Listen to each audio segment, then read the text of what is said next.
দুনিয়াতে তারা সম্মানিত হবে, মৃত্যুর পরে তাদের লাশটা জান্নাতে দিয়ে দিবেন যিনি, তিনি কে? এক নম্বর, পৃথিবীতে থাকবে যতদিন আল্লাহর কোরআনকে সংবিধান হিসাবে মেনে নিবে ততদিন, ঠিক কি না? দুই নম্বর, সুখে দুঃখে শুকরিয়া করব যার, তিনি কে? তিন নম্বর, বিশ্বনবীকে অডিয়াল লিডার মানা হবে। বিশ্বনবীর উপরে, আসমানের নিচে, জমিনের উপরে অডিয়াল লিডার অব দ্য ওয়ার্ল্ড। পৃথিবীতে আর একজনও মহান নেতা হতে পারে না, কোন ঠিক কি না? এই তিনটি ফর্মুলা মেনে যারা চলবে, আল্লাহ কয় দুনিয়াতেও তারা সুখী হবে, মরার পরও তাদেরকে সুখী করবেন যিনি, তিনি কে? এক নম্বর, কোরআনকে মেনে চলবা। তোমার পরিবারে, তোমার সমাজে, তোমার রাষ্ট্রে, তোমার গণভবনে, তোমার পার্লামেন্টে, তোমার সেক্রেটারিয়েটে, তোমার সচিবালয়ে, তোমার সব জায়গায় কোরআনকে মানলে তোমাকে সুখী করবেন যিনি, তিনি কে? এই পৃথিবীতে সবচাইতে চিরসুখী হচ্ছেন সাহাবায়ে কেরাম। তারা সুখী হয়েছেন কোরআনের জন্য। কোন আল্লাহু আকবার। তাহলে সুখী হওয়ার তিনটি ফর্মুলার একটা ফর্মুলা হচ্ছে কোরআন মানতে হবে, দ্বিতীয় ফর্মুলা হলো সুখে দুঃখে শুকরিয়া করতে হবে, তৃতীয় ফর্মুলা হলো বিশ্বনবীকে আদর্শ লিডার মানতে হবে, ঠিক কি না?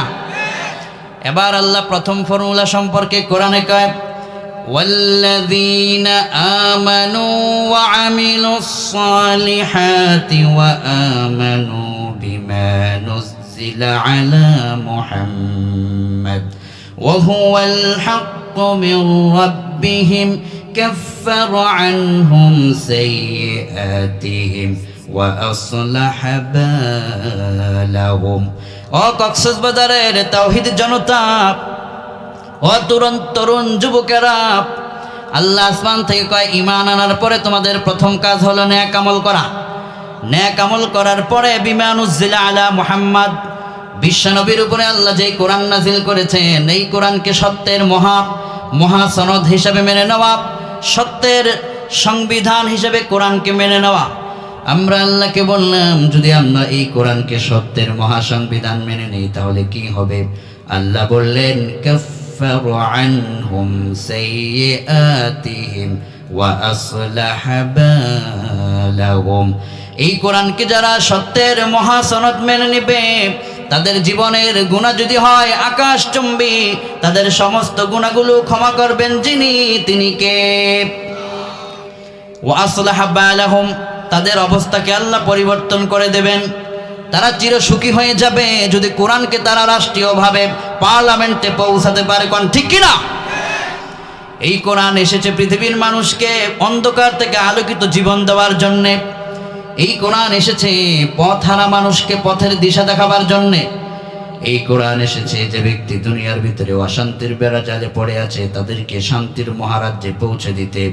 এই জন্য কোরআন থাকবে যেখানে শান্তি থাকবে সেখানে, কোরআন থাকবে না যেখানে টাকলা মোরাদেরা ইসলাম বিরোধিতা করবে সেই সবখানে। এজন্য কোরআনের সংবিধান যারা চাইবে তারা আল্লাহকে ছাড়া পৃথিবীর কোন রাম বাম কাফের মুশরিকদেরকে ভয় করে চলতে পারে না, কোন ঠিক কিনা? মুমিন একমাত্র ভয় করবে যাকে, তিনি কে? সে তার আল্লাহ দেওয়া কোরআনটাকে সংবিধান মেনে নেবে। আল্লাহ আসমান থেকে কয় শোনো, কিতাবুন আনজালনাহু ইলাইকা লিতুখরিজান নাস মিনাল যুলুমাতি ইলান নূর। ও কক্সবাজারের তাওহীদি জনতা, ও পেকুয়ার জনতা, ও চকরিয়ার জনতা, কোরআনকে আল্লাহ পাক বলছেন শোনো, এই কোরআনের কাছে যখনই তুমি আসবা, এই কোরআনের কাছে যে আসবে, কোরআন তাকে অন্ধকারের জগৎ থেকে টেনে টেনে বের করে ইলান নূর, তথা জান্নাতের আলোকিত একটা জীবনের জগতে তাদেরকে পৌঁছায় দিবে। যেই মানুষটার জীবন আলোকিত, ওই মানুষটার মতো সুখী আর কেউ হতে পারে না। চিল্লায় কোন ঠিক কিনা? এরপরে আল্লাহ কোরআনে কয় শোনো, কোরআনকে কেন তোমাদেরকে রাষ্ট্রীয় সংবিধানে পৌঁছাতে হবে? তোমরা কি বুঝো না এই আসমানের মালিক আল্লাহ, জমিনের মালিক আল্লাহ, পাহাড়ের মালিক আল্লাহ, পর্বতের মালিক আল্লাহ। তোমার দেহের যে রক্তের সঞ্চালন হচ্ছে, তোমার এক ফোঁটা রক্ত আল্লাহর অনুমতি ছাড়া তোমার দেহের ভিতরে চলে না, কোন ঠিক কিনা? তোমার চুলগুলো আল্লাহর আইন মেনে চলে, তোমার চোখের ব্রগুলো আল্লাহর আইন মেনে চলে, চুলকে আল্লাহ বলেছেন তুই বড় হবি, কিন্তু ব্রুকে আল্লাহ বলেছেন তুই জায়গায় স্টপ হয়ে থাকবি। চুল আল্লাহর হুকুমে বড় হয়, কিন্তু ব্রুটা দেখবেন বড় হয় না, জায়গায় স্টপ হয়ে আছে। ওরা যার আইন মানে তিনি কে? তোমার দেহের চুলটাও তোমার রবের আইন মানলো, তোমার দেহের চোখের উপরের ভ্রুটাও রবের আইন মানলো। তুমি যদি সেই রবের আইনটা না মানতে পারো, বুঝতে হবে তোমার মতো পোড়া কপাল এই পৃথিবীতে আর একজন হতে পারে না। এই জন্য আল্লাহ বলছেন কোরআনের সঙ্গী হয়ে যাও। আমরা বললাম প্রথমত কোরআনের সঙ্গী হলে আলোকিত একটা জীবন পাওয়া যাবে। এরপরে আর কি সারপ্রাইজ আছে? আল্লাহ কয় শোনো, কোরআনে সে কথাও আমি কোট করে দিয়েছি। আল্লাহ বললেন ইন্না আনজালনাহু কুরআনান আরাবিয়্যা লাআল্লাকুম তাকিলুন। এই কোরআনের ভাষাটাকে আমি আল্লাহ আরবি দিয়েছি যাতে করে তোমরা বুঝতে পারো। আমরা আল্লাহকে বললাম আল্লাহ আমরা কোরআন থেকে কি বুঝবো? মুফাসসিররা ব্যাখ্যা করেছেন জামিউল বায়ান আন তাফসীর আয়াতুল কোরআন, যেটা গোটা পৃথিবীর তাফসীর জগতের সারা, এটাকে বলা হয় উম্মুত তাফাসির। ইবনু জারির লিখেছেন, ওখানে তাফসীর করা হয়েছে তাফসীর কোরআনুল আযীম। ইমামউদ্দিন ইবনু কাসির তিনি ব্যাখ্যা করেছেন। হাফেজ জালালউদ্দিন সুয়ুতী রাহমাতুল্লাহ তিনি তাফসীরে জালালাইনের ভিতরে তাফসীর কত সুন্দর করে করছেন।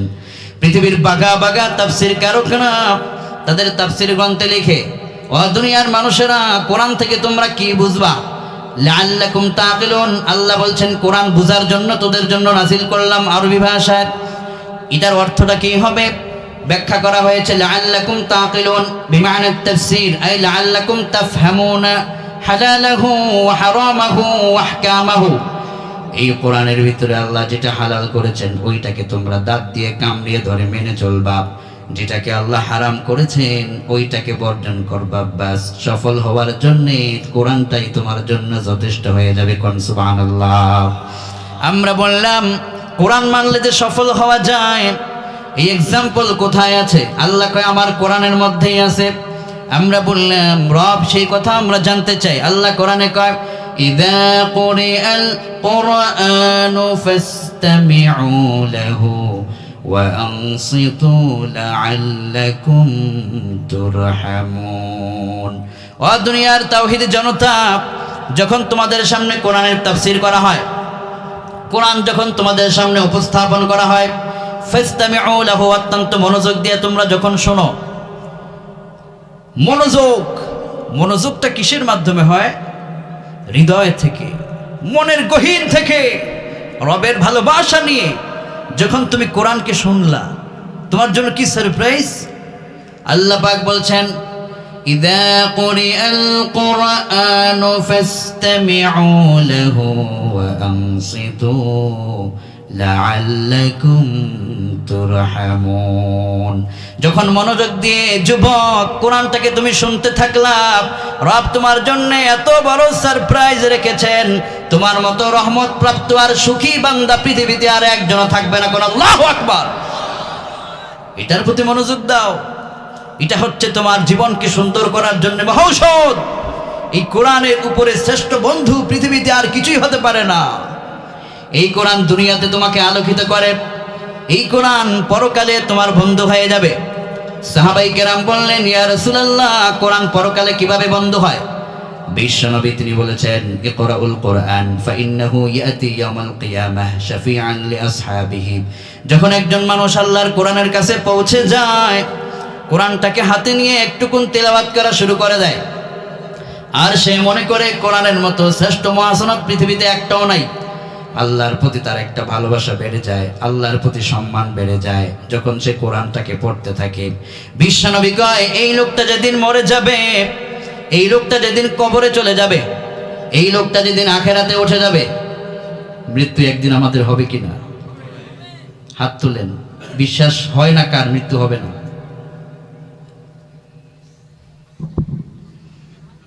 মাশাআল্লাহ, মনোযোগ, অ্যাটেনশন খুব সুন্দর আছে।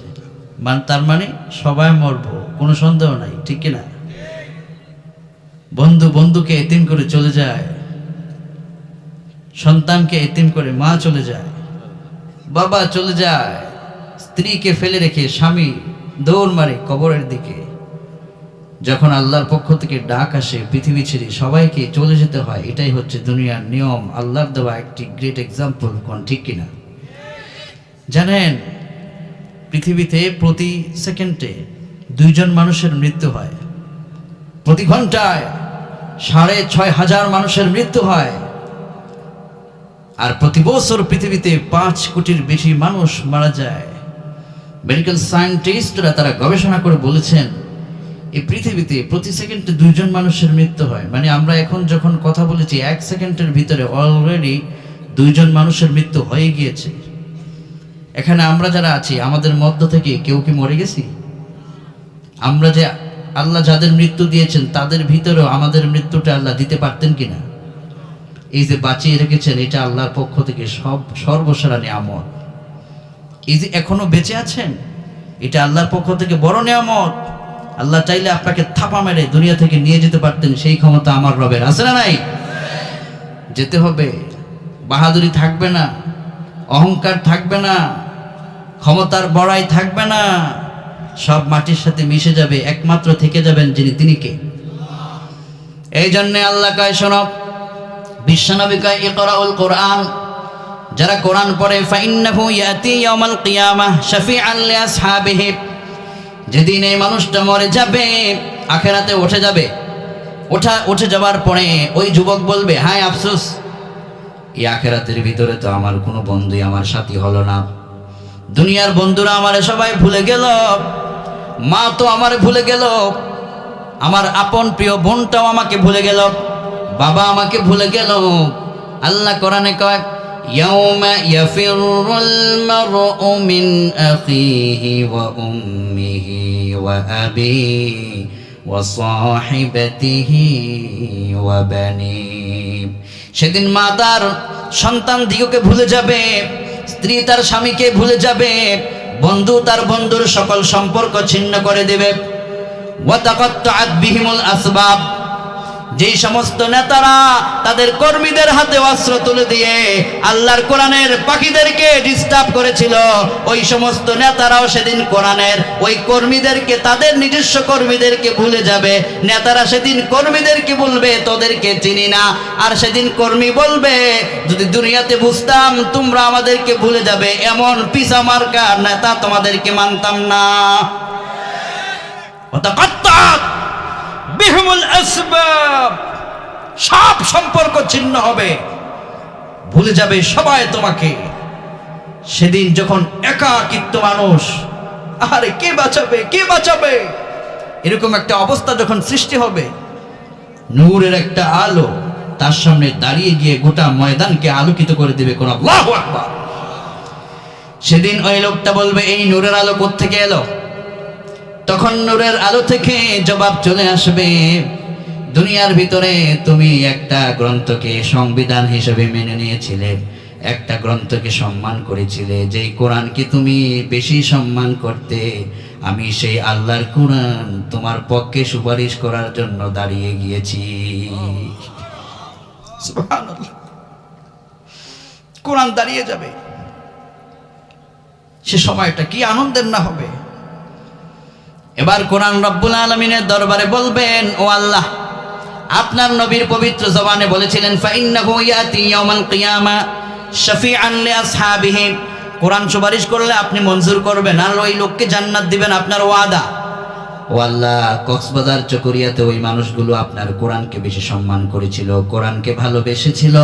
ওই যুবক ভাইয়েরা রাতের গভীরে তাদের ফেসবুক, ইনস্টাগ্রাম, টিকটক, সোশ্যাল সকল সাইটগুলোকে ত্যাগ করে দিয়ে কোরআনের প্রোগ্রামে বসেছিল। ও আল্লাহ, এই কোরআনের সম্মানে যেহেতু তারা এতটাই ত্যাগ করেছে, আমি কোরআন সুপারিশ করি আপনি তাদেরকে আপনার জান্নাতের মেহমান করে নিন। সুবহানাল্লাহ। কোন রবের দরবারে কোরআনের সুপারিশ মঞ্জুর হয়ে যাবে। যারা আল্লাহর কোরআনটাকে তাদের সংবিধান মেনে নেয়, আল্লাহর কোরআন সেদিন সুপারিশ করে করে তাদেরকে আল্লাহর জান্নাতে পৌঁছায় দেবে। কোন আল্লাহু আকবার।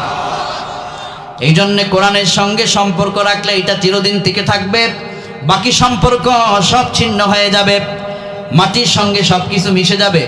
এই জন্য রব আসমান থেকে কয়, রে দুনিয়ার মানুষেরা, قد جاءكم من الله نور وكتاب মুবিন। তোমাদের মাঝে আল্লাহর পক্ষ থেকে এসেছে সুস্পষ্ট কিতাব নিয়ে একজন নূর। নূর হচ্ছে আল মুরাদু বিল আউয়াল হুয়া রাসূল সাল্লাল্লাহু আলাইহি ওয়াসাল্লাম ওয়া বিসানিল কোরআন। বিশ্বনবীকে আল্লাহ পাক আলো বলেছেন। বিশ্বনবীর জীবনটা আলো, বিশ্বনবীর চলাটা আলো, বিশ্বনবীর কথাটা আলো, বিশ্বনবীর প্রত্যেকটা বিষয়কে আলোকিত করে দিয়েছেন যিনি, তিনি কে?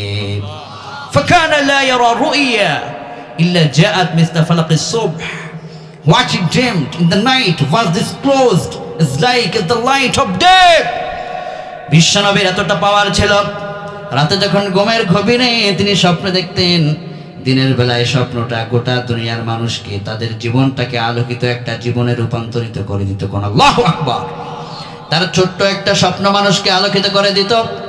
তার স্বপ্নটা যদি মানুষকে এত আলোকিত করে, তাহলে তার উপরে অবতীর্ণ কোরআন একজন মানুষকে কত আলোকিত করতে পারে, কোন ঠিক কিনা? আল্লাহ আসমান থেকে কয়, এই কোরআন বিশ্বনবী নিয়ে এসেছেন, কোরআন হচ্ছে সুস্পষ্ট কিতাব। রব আসমান থেকে কয়, রে দুনিয়ার মানুষেরা, এই কোরআনটাকে যখন তোমরা ফলো করবা, কোরআনটাকে যখন তোমরা মেনে নিবা, তোমাদের জন্য আরো সারপ্রাইজ আছে। ওয়ালাউ আন্না আহলাল কুরা আমানু ওয়াত্তাকাউ লাফাতাহনা আলাইহিম বারাকাতিম মিনাস সামাই ওয়াল আরদ।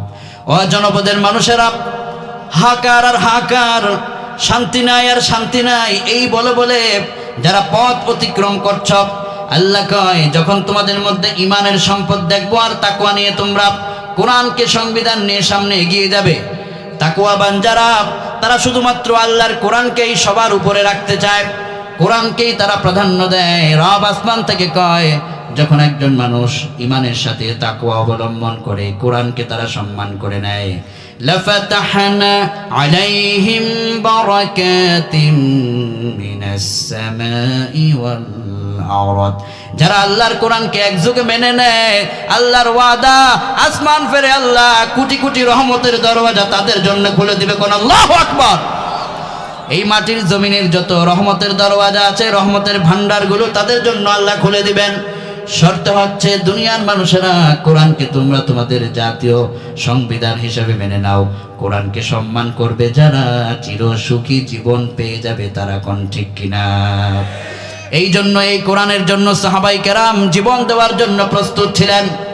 সাদ সালামী রাদিয়াল্লাহু আনহু একজন কালো সাহাবা, কোরআনকে কতটুকু ভালোবেসেছেন, আর কোরআনকে ভালোবাসার কারণে আল্লাহ তাকে কত সম্মানিত করেছেন। দেখেন আমার ভাইয়েরা, এখানে অনেক যুবক ভাইয়েরা আছেন। একজন মানুষের জন্য, একজন যুবকের জন্য তার জীবনের অনেকগুলো গুরুত্বপূর্ণ রাতের মধ্যে ওই রাত্রটা গুরুত্বপূর্ণ যেদিন সে বিয়ে করবে, তার আগের রাত, কোন ঠিক কিনা? সাদ সালামী বিয়ে ঠিক হয়েছে, তার পূর্বের ঘটনা ফকিহ আবুল লাইস সামারকান্দি তিনি ব্যাখ্যা করেছেন। কালো সাহাবী, কালো হওয়ার কারণে ওই মদিনার কোনো মানুষ তার কাছে কোনো মেয়ে দেয় না। তুমি কালো, তোমার কাছে কিসের মেয়ে দেব? সাদ সালামী বিশ্বনবীর দরবারে বসে কাঁদতে লাগলেন। আল্লাহর হাবিব জিজ্ঞেস করলেন, রে সাদ, তুই কান্দিস কেন? সাদ সালামী কয়, ইয়া রাসূলুল্লাহ, আমি আপনার সমস্ত সুন্নতগুলো আমার জীবন দেয়া হলেও আমি পালন করেছি, কোরআনকে আমি সংবিধান মেনে নিয়েছি, আর একটা সুন্নত আমি মানতে পারি নাই, এটা হলো আপনি বলেছেন আন্নিকাহু মিন সুন্নতি, বিয়ে করাটাও আপনার একটা সুন্নাত। ওগো আল্লাহর হাবিব, আমি তো বিয়ে করতে পারি নাই, এই জন্য এই সুন্নতটা না পালন করার কারণে আমার হৃদয়ের ভিতরে কষ্ট। কোন আল্লাহু আকবার। যুবক ভাইরা, বিয়ের বয়স যদি হয়ে যায় তো বিয়ে করে ফেলুন, তাহলে আপনার চরিত্রটাকে হেফাজত করবেন যিনি, তিনি কে? অনেক যুবক ভাইয়েরা বলে, হুজুর আমাদের দুঃখ কে বোঝে না। আসলে যুবকদের দুঃখ অনেকেই বোঝে না। মেয়েদের বিয়ের বয়স হলে বাবা বিয়ে দেওয়ার জন্য পাগল পারা হয়ে যায়, কিন্তু যুবক তার বিয়ের বয়স হয়েছে, বাবা এই বিষয়ে কোনো চিন্তাই করে না। এটা যুবকদের প্রতি সবচেয়ে বড় জুলুম, কোন ঠিক কিনা? অপরাধ থেকে তার চরিত্র হেফাজতের জন্য বিয়ে হচ্ছে একজন যুবকের জন্য জীবনের সবচেয়ে সেরা সারপ্রাইজ, কোন ঠিক কিনা? উপযুক্ত হলে বিয়ে করাই দিবেন। তুই বিয়ে করলে তোর বউকে খাওয়াবে কি? রিজিকের মালিক যিনি, তিনি কে? ইন্নাল্লাহা হুয়ার রাজ্জাকুল কুওয়াতিল মাতিন। কোথ থেকে রিজিকের ফয়সালা আপনিও বলতে পারবেন না। আপনার ঘরে যে স্ত্রীটা আসবে, ওই স্ত্রীর রিজিক দিয়েই আল্লাহ আপনার ঘরে আপনার স্ত্রীটাকে পাঠাবে। আপনার স্ত্রী অন্য কারো রিজিক খেতে আসবে না, কোন ঠিক কিনা? এই জন্য যুবক যারা বিয়ের বয়স হয়েছে, এই শীতের মৌসুমে তাদেরকে বিয়ে দিয়ে দেন, যুবকদের কষ্ট বুঝেন, তাহলে যুবকদের চরিত্র হেফাজত করবেন যিনি, তিনি কে? সাদাত সালামি যুবক, ইয়া রাসূলুল্লাহ বিয়ে তো করতে পারতেছি না, কেউ মেয়ে দেয় না। হুজুর করলেন, মদিনার কোনো মেয়েকে পছন্দ হয়েছে নাকি? বিশ্বনবীকে সাদাত সালামি কয়, ইয়া রাসূলুল্লাহ এই চক্ষু দিয়া কোনো পরনারীর দিকে দৃষ্টি দেয় নাই। ওগো ইয়া রাসূলুল্লাহ এই চক্ষুটাকে এখনো পর্যন্ত হেফাজত করে রেখেছি। আল্লাহর হাবিব বললেন, মাইয়াতুমানু লি মা বাইনা লিহিয়াইহি ওয়া মা বাইনা রিজলাইহি আতমানু লাহুল জান্নাহ। যেই যুবক তার চক্ষু দিয়া পরনারী তাকায় নাই আর লজ্জাস্থানের হেফাজত করতে সক্ষম হয়েছে, বিশ্বনবী বলেন ওই যুবকটাকে টান দিয়ে ধরে আল্লাহর জান্নাতে পৌঁছে দেবার দায়িত্ব আমি রাসূলের। কোন আল্লাহু আকবার। যুবক চরিত্রকে হেফাজত করো, চোখকে হেফাজত করো, বিয়ে করে তোমার চরিত্র সুন্দর করো, কোন ঠিক কিনা? এবার সাদাত সালামি কয়, ইয়া রাসূলুল্লাহ এই চোখ দিয়ে কোনো নারী তো দেখি নাই, পছন্দ হয়েছে কিনা এটা তো বলতে পারবো না, তবে বিয়ে করা তো দরকার। এবার বিশ্বনবী বললেন, সাদ চলে যাও, মদিনাতে আমার একজন সাহাবী আছে, তার বাড়ির ঘরের দরওয়াজায় গিয়ে তুমি সালাম দিয়ে বলবা রাসূল পাঠিয়েছে তোমার মেয়েটাকে আমার কাছে বিয়ে দেওয়ার জন্য। কিতাবে এসেছে ওই সাহাবীর মেয়েটা তৎকালীন সময়ের মদিনার সবচেয়ে সুন্দরী, যাকে দেখলে গোটা পৃথিবী ক্রাশ খায়, যার ভালোবাসায় মহামুগ্ধ, এইরকম একটা সুন্দরী নারী, যুবতী নারী। এবার সাদ রাসূলের বাড়ি থেকে ওই মেয়েটার বাড়িতে গিয়ে দরজা নক করেছেন। দরজা নক করার পরে সালাম করলেন, ভিতর থেকে সালামের জবাব আসলো। মেয়েটার বাবা কয়, তুমি কে? আমি সাদ, বিশ্বনবীর সাহাবী। এবার মেয়ের বাবা ওই কালো যুবক সাহাবীকে দেখলেন, দেখার পরে বললেন, কি তথ্য নিয়ে এসেছ? যুবক সাহাবী কয়, বিশ্বনবী আমাকে পাঠিয়েছেন, তিনি বলেছেন আপনার ঘরে আপনার একজন রূপবতী সুন্দরী, আপনার যে মেয়েটা, এই মেয়েটাকে আমি সাদের সঙ্গে বিয়ে দেওয়ার জন্য স্বয়ং বিশ্বনবী প্রস্তাব পাঠিয়েছেন আমাকে দিয়ে। সুবহানাল্লাহ। তার মানে বোঝা যায় যে যুবক প্রস্তাব দিতে অক্ষম, তার পক্ষ হয়ে আপনি তাকে সহযোগিতা করবেন, যুবকের বিয়ের ব্যবস্থা করায় দিবেন, তাহলে রাসূলের একটা সুন্নাত আপনার পালন হয়ে যাবে। কোন আল্লাহু আকবার। তখন ওই সাদাত সালামের বাবা, সাদাত সালাম মেয়ের বাবা সাদাত সালামীকে বলছে, বিয়ের প্রস্তাব তুমি নিয়ে এসেছো, তুমি বিয়ে করবে?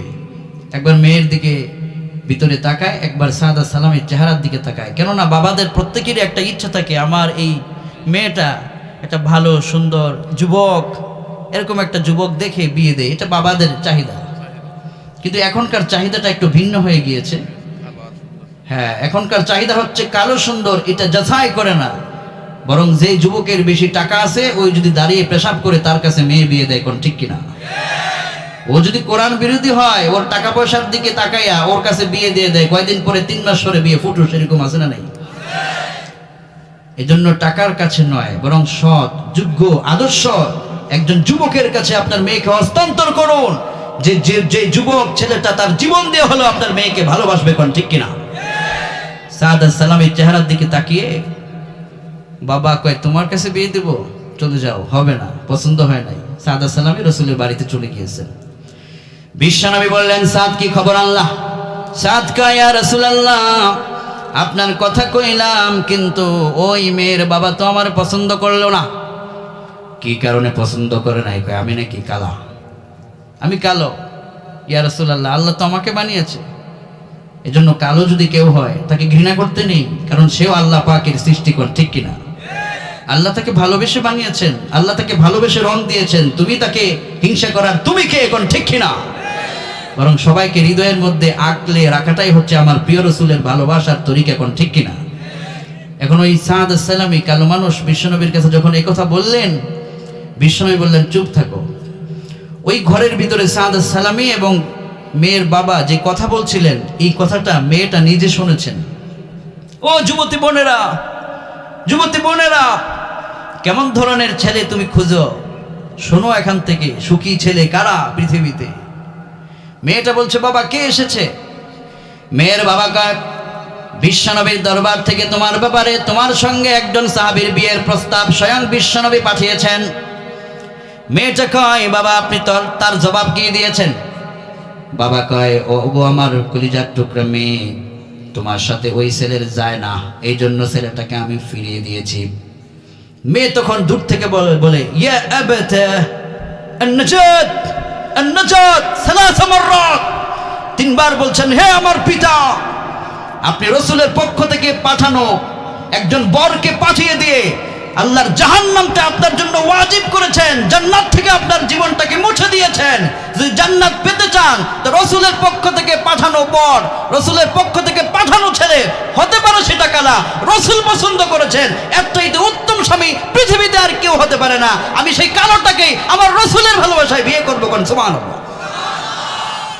এর নাম হচ্ছে আদর্শবান মেয়ে, যে তার চেহারা দেখে নাই, দেখেছেন আল্লাহর হাবিবের চমৎকার দৃষ্টান্ত। কোন সুবহানাল্লাহ। ওই মেয়েটা বাবাকে বললেন, আপনি রাসূলের দরবারে চলে যান, রাসূলের বাড়িতে চলে যান, গিয়ে বিশ্বনবীকে বলবেন আমার মেয়ে রাজি হয়ে গেছে। বিয়ের প্রস্তাবে বিশ্বনবী দরবারে গিয়ে ওই সাদাত সালামী সহ সামনে উপস্থিত। মেয়ের বাবা কয়, ইয়া রাসূলুল্লাহ, আমি বুঝতে পারি না আমার জীবনের সবচাইতে বড় ভুলটা আমি করেছি। আপনার মতো আপনার প্রস্তাবকে ফিরিয়ে দেওয়ার ক্ষমতা এই পৃথিবীতে তো কারো ক্ষমতা নাই। ওগো আল্লাহর হাবিব, আমি ভুল করেছি, আপনার কদম চুমে ক্ষমা চাই, আপনি মাফ করে দেন।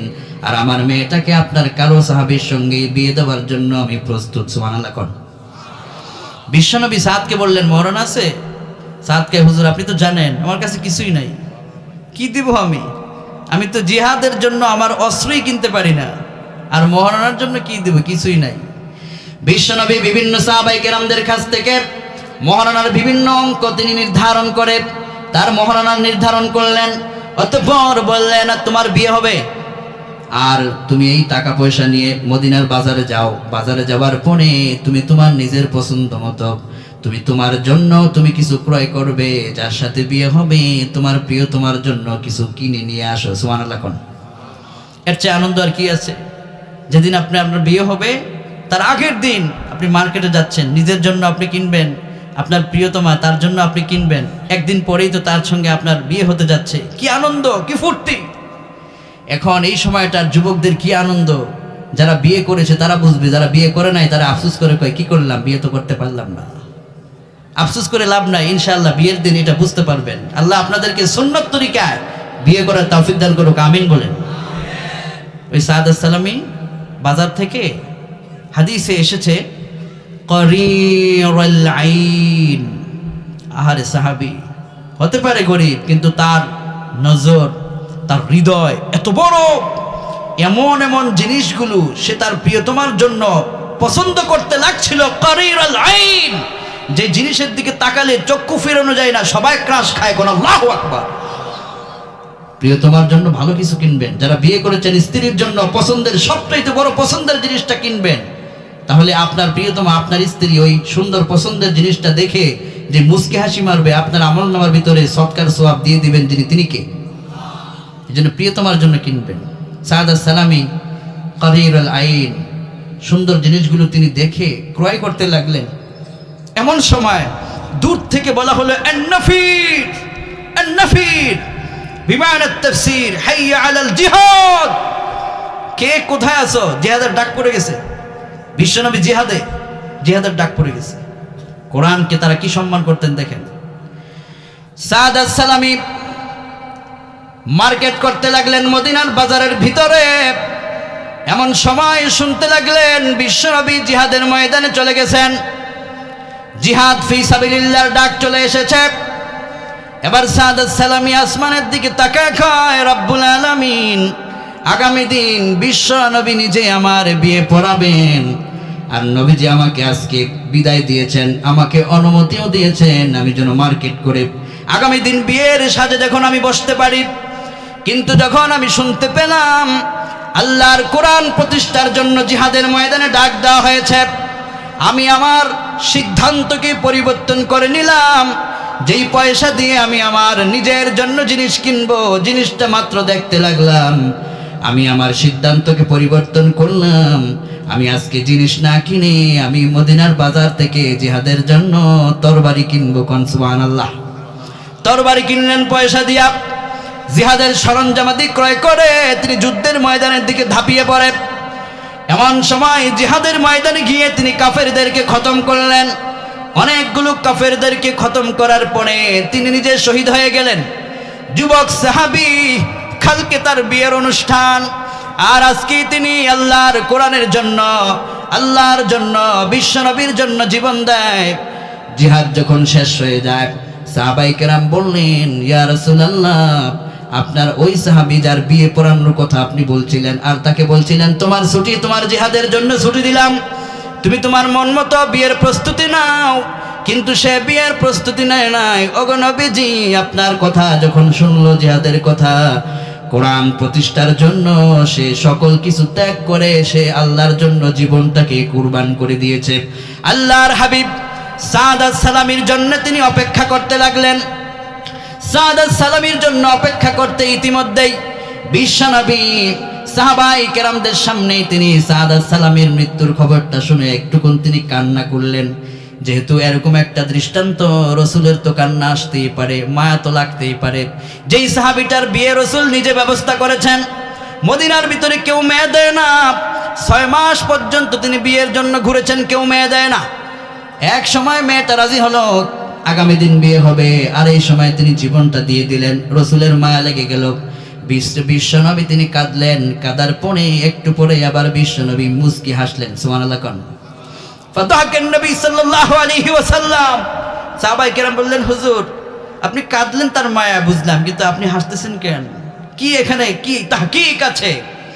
বিশ্বনবী কয়, লাউ তা'লামুনা মা আ'লামু, ও আমার সাহাবীরা, আমি যা জানি তোমরা তা জানো না, আমি যা দেখি তোমরা তা দেখো না। লাউ তা'লামুনা মা আ'লামু লা দাহিকতুম কলিলা ওয়া লা বাকাইতুম কাসীরা। আমি যা জানি তোমরা যদি তা জানতে, তাহলে অধিক পরিমাণে আল্লাহর ভয়ে তোমরা কাঁদতে, আর কম পরিমাণ তোমরা হাসতে। ও আমার সাহাবীরা, আমার সাদ যখন মারা যায়, সাদের জন্য আমার মায়া লাগলো, তাই আমি কানলাম। কিন্তু আমি আসমানের দিকে তাকাইয়া আমি দেখলাম এই সাদ যে আল্লাহর কোরআনের জন্য জীবন দিয়েছে, সাদের রূহটাকে, লাশটাকে রিসিভ করার জন্য আসমান থেকে কোটি কোটি ফেরেশতারা এমন ভাবে দৌড়ে আসতেছে, সাদের লাশটাকে স্বাগত জানায় আল্লাহর জান্নাতে পৌঁছে দেওয়ার জন্য কোটি কোটি ফেরেশতারা আসমান থেকে অবরত নাজিল হতে শুরু করেছে। এই সাদ আল্লাহর জন্য যা করেছে, আল্লাহ খুশি হয়ে গিয়েছেন। এই সমস্ত ফেরেশতাদের আগমন দেখে আমি খুশি হয়ে গেলাম। 3 নম্বরে বিশ্বনবী খুশি হওয়ার সাথে সাথে আবার তার পবিত্র মুখটাকে আবার সরায় নিলেন। সাহাবায়ে কেরাম বললেন, ইয়া রাসূলুল্লাহ, কাঁদলেন, আবার হাসলেন, আবার মুখটাকে সরায় নিলেন, কিছু কি হয়েছে নাকি? আল্লাহর হাবিব বললেন, রে সাহাবীরা, আল্লাহ যে কোরআনে বলেছেন, ওয়াহুরুন আইন কামসালিল লুলুইল মাকনুন জাযাআম বিমা কানু ইয়ামালুন। প্রত্যেকটা মানুষের জন্য, প্রত্যেকটা পুরুষের জন্য একটা নয়, 2টা নয়, 70 জন হুর আল্লাহ পাক রিজার্ভ করে রেখেছেন। কোন আল্লাহু আকবার। সাদ যখন মারা যায়, আসমান থেকে হুরেরা নাজিল হচ্ছিল। ওই হুরেরা তরিকুরি করার কারণে, বাতাসের কারণে হুরদের সামনের কাপড় সরে যাচ্ছিল। আমি বিশ্বনবী লজ্জায় তাদের চেহারা থেকে আমার চেহারাটাকে আমি ফিরিয়ে নিয়ে আমি আমার চরিত্র নষ্ট করি নাই। সুবহানাল্লাহ। কোন হুর এসেছে। যুবক, হুর কি তুমি জানো? যদি তুমি জানো, হুরের জন্য তুমি পাগল হয়ে যাবে, দুনিয়া ত্যাগ করবে। হুর হবে তোমার জীবন সঙ্গিনী। বিশ্বনবী বললেন, একজন হুরের কেমন কেমন দাম শোনো। হুরেরা কত সুন্দর হবে। একটা হুর যদি পৃথিবীর বুকে উকি মারে, বিশ্বনবী কয়, হুর যদি পৃথিবীতে 1 সেকেন্ডের জন্য উকি মারে, তাহলে ওই হুরের উকির কারণে গোটা পৃথিবীটা একেবারেই নূরে আলোকিত উজ্জ্বল পৃথিবীতে পরিপূর্ণ হয়ে যাবে। বিশ্বনবী আরো বললেন, ওই হুরেরা তোমাদের জন্য কত নিয়ামত স্বরূপ। হুরেরা যদি পৃথিবীর কোনো প্রশান্ত মহাসাগর, আটলান্টিক মহাসাগরের উপরে যদি ওই হুর 1 বিন্দু পরিমাণ থুতু নিক্ষেপ করে দেয়, তাদের থুতুটার এতটাই সুঘ্রাণ গোটা আটলান্টিক মহাসাগরের পানিগুলো পর্যন্ত আতরে রূপান্তরিত হয়ে যাবে। ওই হুর থুতু মারলে মহাসাগর গুলো আতরে রূপান্তরিত হয়ে যাবে, উকি মারলে দুনিয়াটা জান্নাতময় আলোকিত হয়ে যাবে। এমন একটা নয়, দুইটা নয়, 70টা হুর যুবক তোমার জন্য আল্লাহ পাক রেখেছেন, যদি তুমি আল্লাহর কোরআন মেনে জান্নাতি হতে পারো। সুবহানাল্লাহ। ওই সাদ আসসালামী কোরআনের জন্য জীবন দিয়া দিল। সাদ আসসালামের জন্য সারপ্রাইজ আসমান থেকে নাজিল হয়ে গেল। এই জন্য আল্লাহ কোরআন থেকে কয়, ও দুনিয়ার মানুষেরা, এই কোরআন তোমাদের জন্য দিলাম।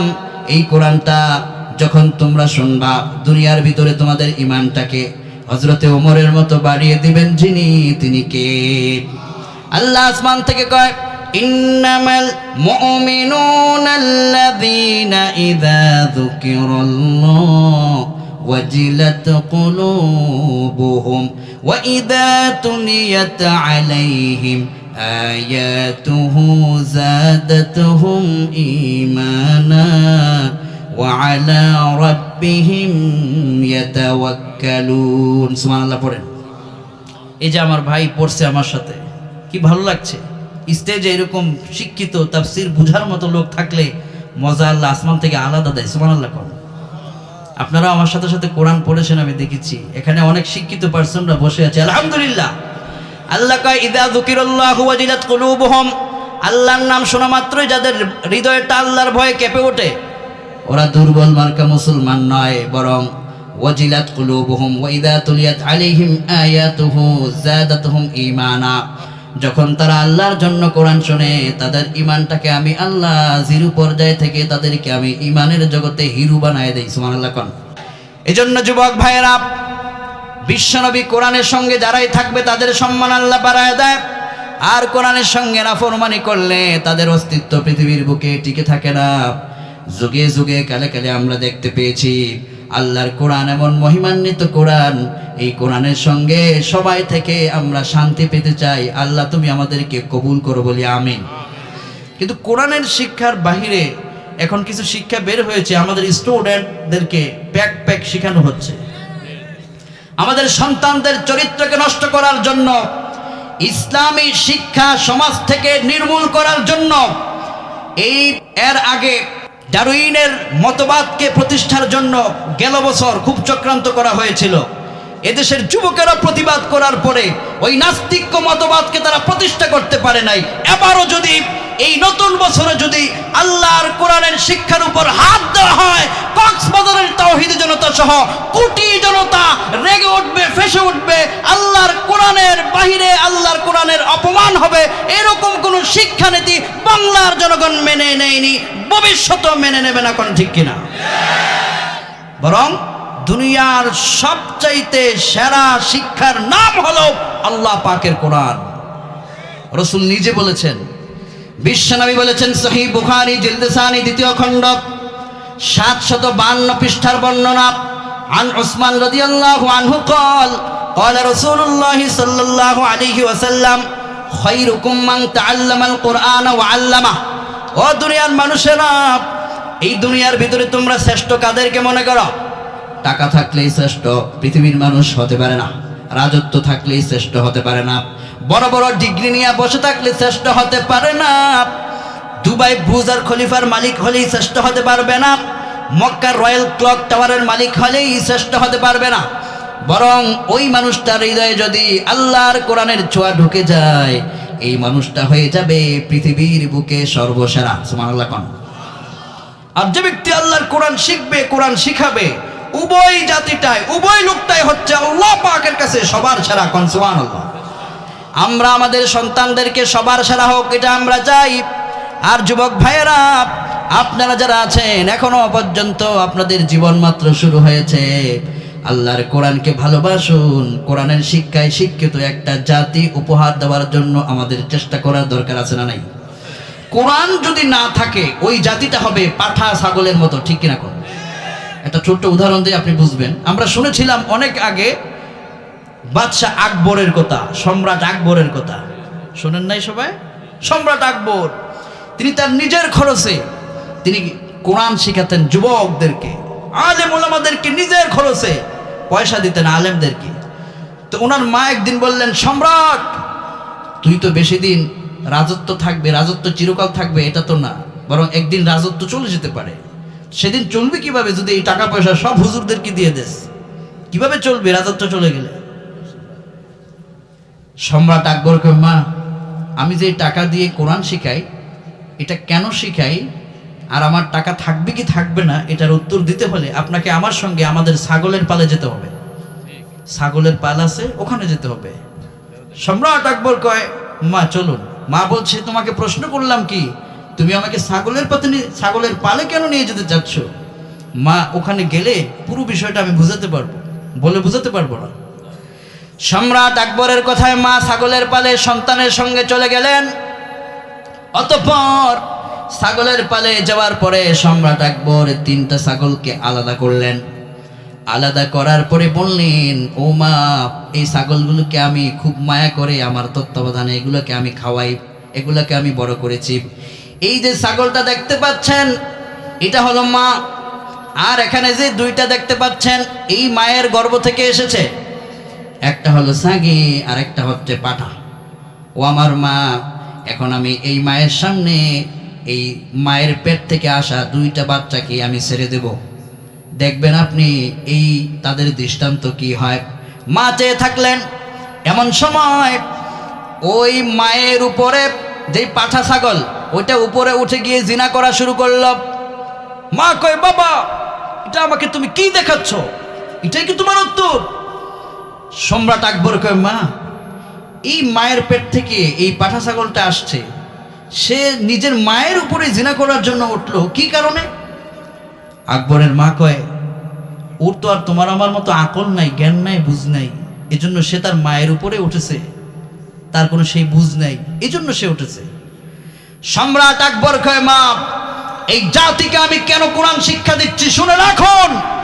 এই জাতি যদি কোরআন শিখতে না পারে এই পাঠা ছাগলের মতো হবে, মা চিনবে না, বোন চিনবে না, ছাগলের মতো তাদের আদর্শ হবে। মানুষদের আদর্শকে সুন্দর করার জন্য আল্লাহর কোরআনের শিক্ষার উপরে কোনো শিক্ষা হতে পারে না। এই জন্য আমি কোরআন শিখিয়া জাতিকে পাঠা ছাগল থেকে বাঁচাতে চাই। যারা আল্লাহর কোরআনকে শিক্ষা দিতে চায় না, সিলেবাস থেকে বঞ্চিত করতে চায়, তাদের চরিত্র হচ্ছে পাঠা ছাগলের মতো।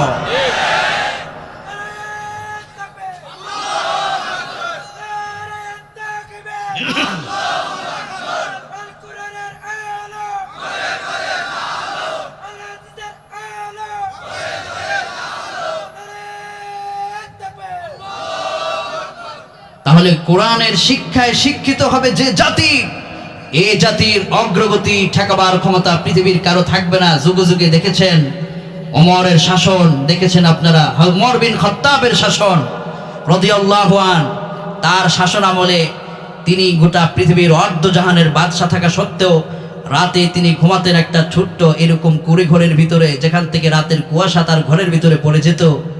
আহারে কি কষ্টের দিন অতিবাহিত হতো। বিশ্বনবী রাষ্ট্র পরিচালনায় দিনের বেলায়, শোনেন, রাষ্ট্র পরিচালনা, রাষ্ট্রের সুন্দর কোরআন দিয়ে কি সুন্দর হয়। বিশ্বনবী রাতের বেলায়, দিনের বেলায় বিশ্বনবী হযরত আয়েশা থেকে বিদায় নিলেন। যাওয়ার সময় হযরত আয়েশা বলেছেন, রসুল আজকে কিন্তু আমাদের বাড়িতে মেহমান আসবে, তো আসার সময় কিছু নিয়ে আসেন যেন মেহমানকে আপ্যায়ন করতে পারি। বিশ্বনবী শুনে চলে গেলেন। নবীজির কাজ ছিল সারাদিন অসহায় দরিদ্র মানুষদের কাছে ঘরে ঘরে খাবার পৌঁছে দেওয়া। বিশ্বনবী নিজে দাঁড়িয়ে আছেন। বিভিন্ন রাষ্ট্র থেকে হাজার হাজার কোটি টাকার সম্পদ বিশ্বনবীর সামনে উপস্থিত মসজিদে নববীর সামনে। আপনারা যারা মসজিদে নববীতে গিয়েছেন সেখানে একটা দেখবেন বাবু আবি বাকার নামে একটা দরজা আছে। ওই দরজা দিয়ে প্রবেশ করলে এক সাইডের রিয়াজুল জান্নাতকে পাওয়া যায়, এর অপর সাইডের দরজা দিয়ে ওই মুমিন ব্যক্তিরা প্রবেশ করে বিশ্বনবীর জিয়ারত তাদের নসিব হয়। ওই দরজা বরাবর লক্ষ লক্ষ কোটি টাকার সম্পদ, উট বোঝাই করা সম্পদগুলো সারিতে সারিতে দাঁড়িয়ে আছে। আল্লাহ পাকের হাবিব সাহাবায়ে কেরামদেরকে খবর করলেন, আমার স্টেটের এতিম গরিব অসহায় কারা আছে সবাই রে পাঠাও। সবাই এক এক করে রসুলের বাড়িতে আসলেন, তাদের রসুলের পক্ষ থেকে ওই সাহায্য নেয়ার জন্য। আল্লাহর হাবিব নিজ হাতে, বিশ্বনবী নিজ হাত মোবারক দিয়ে তিনি সাহায্য করছেন মানুষদেরকে। সাহায্য দেওয়ার পরে যোহরের সময় হয়ে গেল। বিশ্বনবী সাহাবাই কেরামদেরকে নিয়ে যোহরের সালাত আদায় করলেন। অতঃপর আবার তিনি সাহায্যের চেয়ারের মধ্যে বসে গেলেন, সাহায্য দেওয়া শুরু করলেন। এমন সময় আসরের সময় হয়ে গেল। আল্লাহর হাবিব আবার আসরের সালাত সাহাবাই কেরামদেরকে নিয়ে পড়লেন। আসরের সালাতের পরে বিশ্বনবী আবার বসে গেলেন। এমন সময় দিতে দিতে আবার মাগরিবের সালাত হয়ে গেল। বিশ্বনবী মাগরিবের সালাত আদায় করলেন। সবার ঘরে ঘরে খাদ্য পৌঁছায়া অতঃপর নবীজি হাতগুলোকে এভাবে নাড়ছেন। হুজুরের হাত মোবারক থেকে কিছু জবগুলোকে পড়ছে। আল্লাহ পাকের হাবিব খালি হাতে, খালি পকেটে আয়েশা রাদিয়াল্লাহু আনহার বাড়িতে গেলেন। গিয়ে সালাম করলেন। হযরত আয়েশা রাদিয়াল্লাহু আনহা সালামের জবাব দিলেন। জবাব দেওয়ার পরে আয়েশা রাদিয়াল্লাহু আনহা তিনি তো অপেক্ষায় আছেন, আমাদের বাড়িতে মেহমান আছে। সকালবেলায় বিশ্বনবীকে বলেছি তিনি মেহমানের জন্য কিছু নিয়ে আসবেন, মেহমানকে আপ্যায়ন করব, সে আশায় তিনি বসে আছেন। কিন্তু সেদিনকার ইতিহাসটা এমন ঘটে গেল, রসুলের দৃষ্টান্ত দেখে আকাশের কোটি কোটি ফেরেশতারা সেদিন কান্নায় ভেঙে পড়েছিল। আল্লাহর হাবিব ঘরের ভিতরে প্রবেশ করলেন। আয়েশা রাদিয়াল্লাহু আনহা বললেন, প্রাণের নবীজি কি নিয়ে এসেছেন? বিশ্বনবী তখন বলে, আয়েশা রে, আমার হাতের ভিতরে কিছু নাই, আমার উম্মতদেরকে বিতরণ করতে গিয়া কিছুই তো আমি তোমার ঘরে আনতে পারি নাই। ও আয়েশা, ঘরে কি আছে? খাবার যা আছে তাই মেহমানদারি করো আর আমারে দাও। হযরত আয়েশা রাদিয়াল্লাহু আনহা আল্লাহর নামের কসম করে বলছেন, ওগো আল্লাহর হাবিব, আল্লাহর কসম করে বলি, এই আয়েশার ঘরে আজকে এক ঢোক পানি ছাড়া আর আমার ঘরে খাবারের কিছুই নেই। বিশ্বনবী রাতের দিনের বেলায় সকাল থেকে জোহর, জোহর থেকে আসর, আসর থেকে মাগরিব পর্যন্ত সারাদিন খাবার বিতরণ করলেন। তিনি চাইলে তো ওই খাবার থেকে নিজে তিনি খেতে পারতেন, খেলেন না। অতঃপর তিনি খালি হাতে ঘরে আসলেন, ঘরের ভিতরেও খাবার নাই। আয়েশা রাদিয়াল্লাহু আনহা নবীকে পানি দিলেন। আমার রাসূল পানি খেয়ে সেদিন ঘুমিয়ে গেলেন। এই হচ্ছে তোমার আমার নবী, এই হচ্ছে প্রিয় নবী, এই হচ্ছে কোরআনের রাষ্ট্রনীতি। যে যিনি বাদশা হবেন, আগে তিনি জনগণের মুখে খাবার পৌঁছাবেন, এরপরে থাকলে খাবেন, না থাকলে ইসলামী রাষ্ট্রের প্রধান জনগণের দিকে তাকায়া প্রয়োজনে তিনি উপবাস থাকবেন, এরপরও জনগণের সম্পদ নিয়ে বেগম পাড়ায় জমা করবে না। এর নাম হলো ইসলামী রাষ্ট্রের রাষ্ট্রপ্রধান। যার পেটে খাবার নাই, নিজে তিনি সবার মাঝে বিতরণ করে দেয় আর নিজে না খায়া থাকে। এমন চরিত্র হলো মদিনার চরিত্র। এমন চরিত্র যাদের ভিতরে থাকবে, ওই সমাজটা দুনিয়ার কোনো ভূমিই থাকবে না, বরং জান্নাতের টুকরায় পরিণত হয়ে যাওয়া সম্ভব। কোন ঠিক কিনা? এজন্য আমার ভাইয়েরা, এই কোরআনের সঙ্গে যারাই থাকবে তাদের দৃষ্টান্ত তো এরকম হবে। তারা আগে তাদের অন্যের মুখে খাবার দিতে চাইবে, এরপরে থাকলে খাবে, না খেলে একটু ধৈর্যের সাথে অপেক্ষা করবে। মনে রাখবেন, আপনি যদি নিজে না খেয়ে আপনার অপরজন ভাইয়ের ক্ষুধাকে নিবারণ করতে পারেন, বিশ্বনবী বলেছেন, সাকাহুল্লাহু মিনার রাহিকিল মাখতুম। মুসলিমের বর্ণনায় একদিন প্রয়োজনে মেহমান এসে গেছে, এসে দেওয়ার পরে ঘরের ভিতরে একটা মাছের টুকরো আছে। এখন আপনি খেলে মেহমান খেতে পারবে না, মেহমান খেলে আপনি খেতে পারবেন না। এমন সময় যদি আপনি চিন্তা করেন, মেহমান তো প্রতিদিন আসে না, আজকে আমার বাড়িতে মেহমান হয়েছেন, বিশ্বনবী বলেছেন, মান কানা ইউমিনু বিল্লাহি ওয়াল ইয়াউমিল আখির ফালইউকরিম দাইফাহু। যারা আল্লাহর প্রতি ঈমান রাখে, আখিরাতের প্রতি ঈমান রাখে, তারা যেন সাধ্যমতো মেহমানদেরকে সম্মান করে। তখন আপনি চিন্তা করলেন, এক টুকরো মাছের টুকরো আমার ঘরে আছে, এই মুহূর্তে আমি খেলে মেহমান খেতে পারবে না। তখন আপনি নিজে না খেয়ে মেহমানের প্লেটের ভিতরে তুলে দিলেন আর বললেন, ভাই আপনি খেয়ে সুন্দর করে আরামসে আপনি খান, খাবার গ্রহণ করুন। নিজে বসে আপনি পরিবেশন করলেন। আল্লাহর হাবিব বললেন, এই যে আপনি আপনার একজন ভাইয়ের জন্য এই ত্যাগটা করলেন, আখিরাতের ময়দানে যেদিন আপনি চলে যাবেন, সাকাহুল্লাহু মিনার রাহিকিল মাখতুম, এই কারণে আল্লাহ পাক আপনাকে এমন শরবত খাওয়াবেন যেই শরবতটা খাওয়া মাত্রই জান্নাতি শরবতকে আপনার কলিজাটা চিরকালের জন্য শীতল হয়ে যাবে। আপনি দুনিয়াতে একটা মাছের টুকরা, এক গ্লাস পানি আপনার ভাইকে পান করালেন, এর বিনিময়ে আল্লাহ আপনাকে দুনিয়াতে তো দিবেনই, জান্নাতে আপনার জন্য সাকাহুল্লাহ মিনার রাহিয়াতিল মাখতুম, এমন শরবত আল্লাহ দিবেন যার তৃপ্তি আছে শেষ নাই, শুরু আছে শেষ নাই, খেতেই মনে চাইবে, তৃপ্তি আর তৃপ্তি, এমন নিয়ামত গোটা পৃথিবীতে আর একটাও নাই। কোন সুবহানাল্লাহ। আমার ভাইয়েরা, এর নাম হচ্ছে কোরআন। কোরআন যখন প্রতিষ্ঠিত হয়ে যাবে তখন সমাজের চিত্রটা এত সুন্দর হয়ে যাবে। কোরআন যখন প্রতিষ্ঠিত হয়ে যাবে, যুবকেরা আর ইফটিজিং করবে না, নারীদের চরিত্রকে হেফাজত করবেন যিনি, তিনি কে?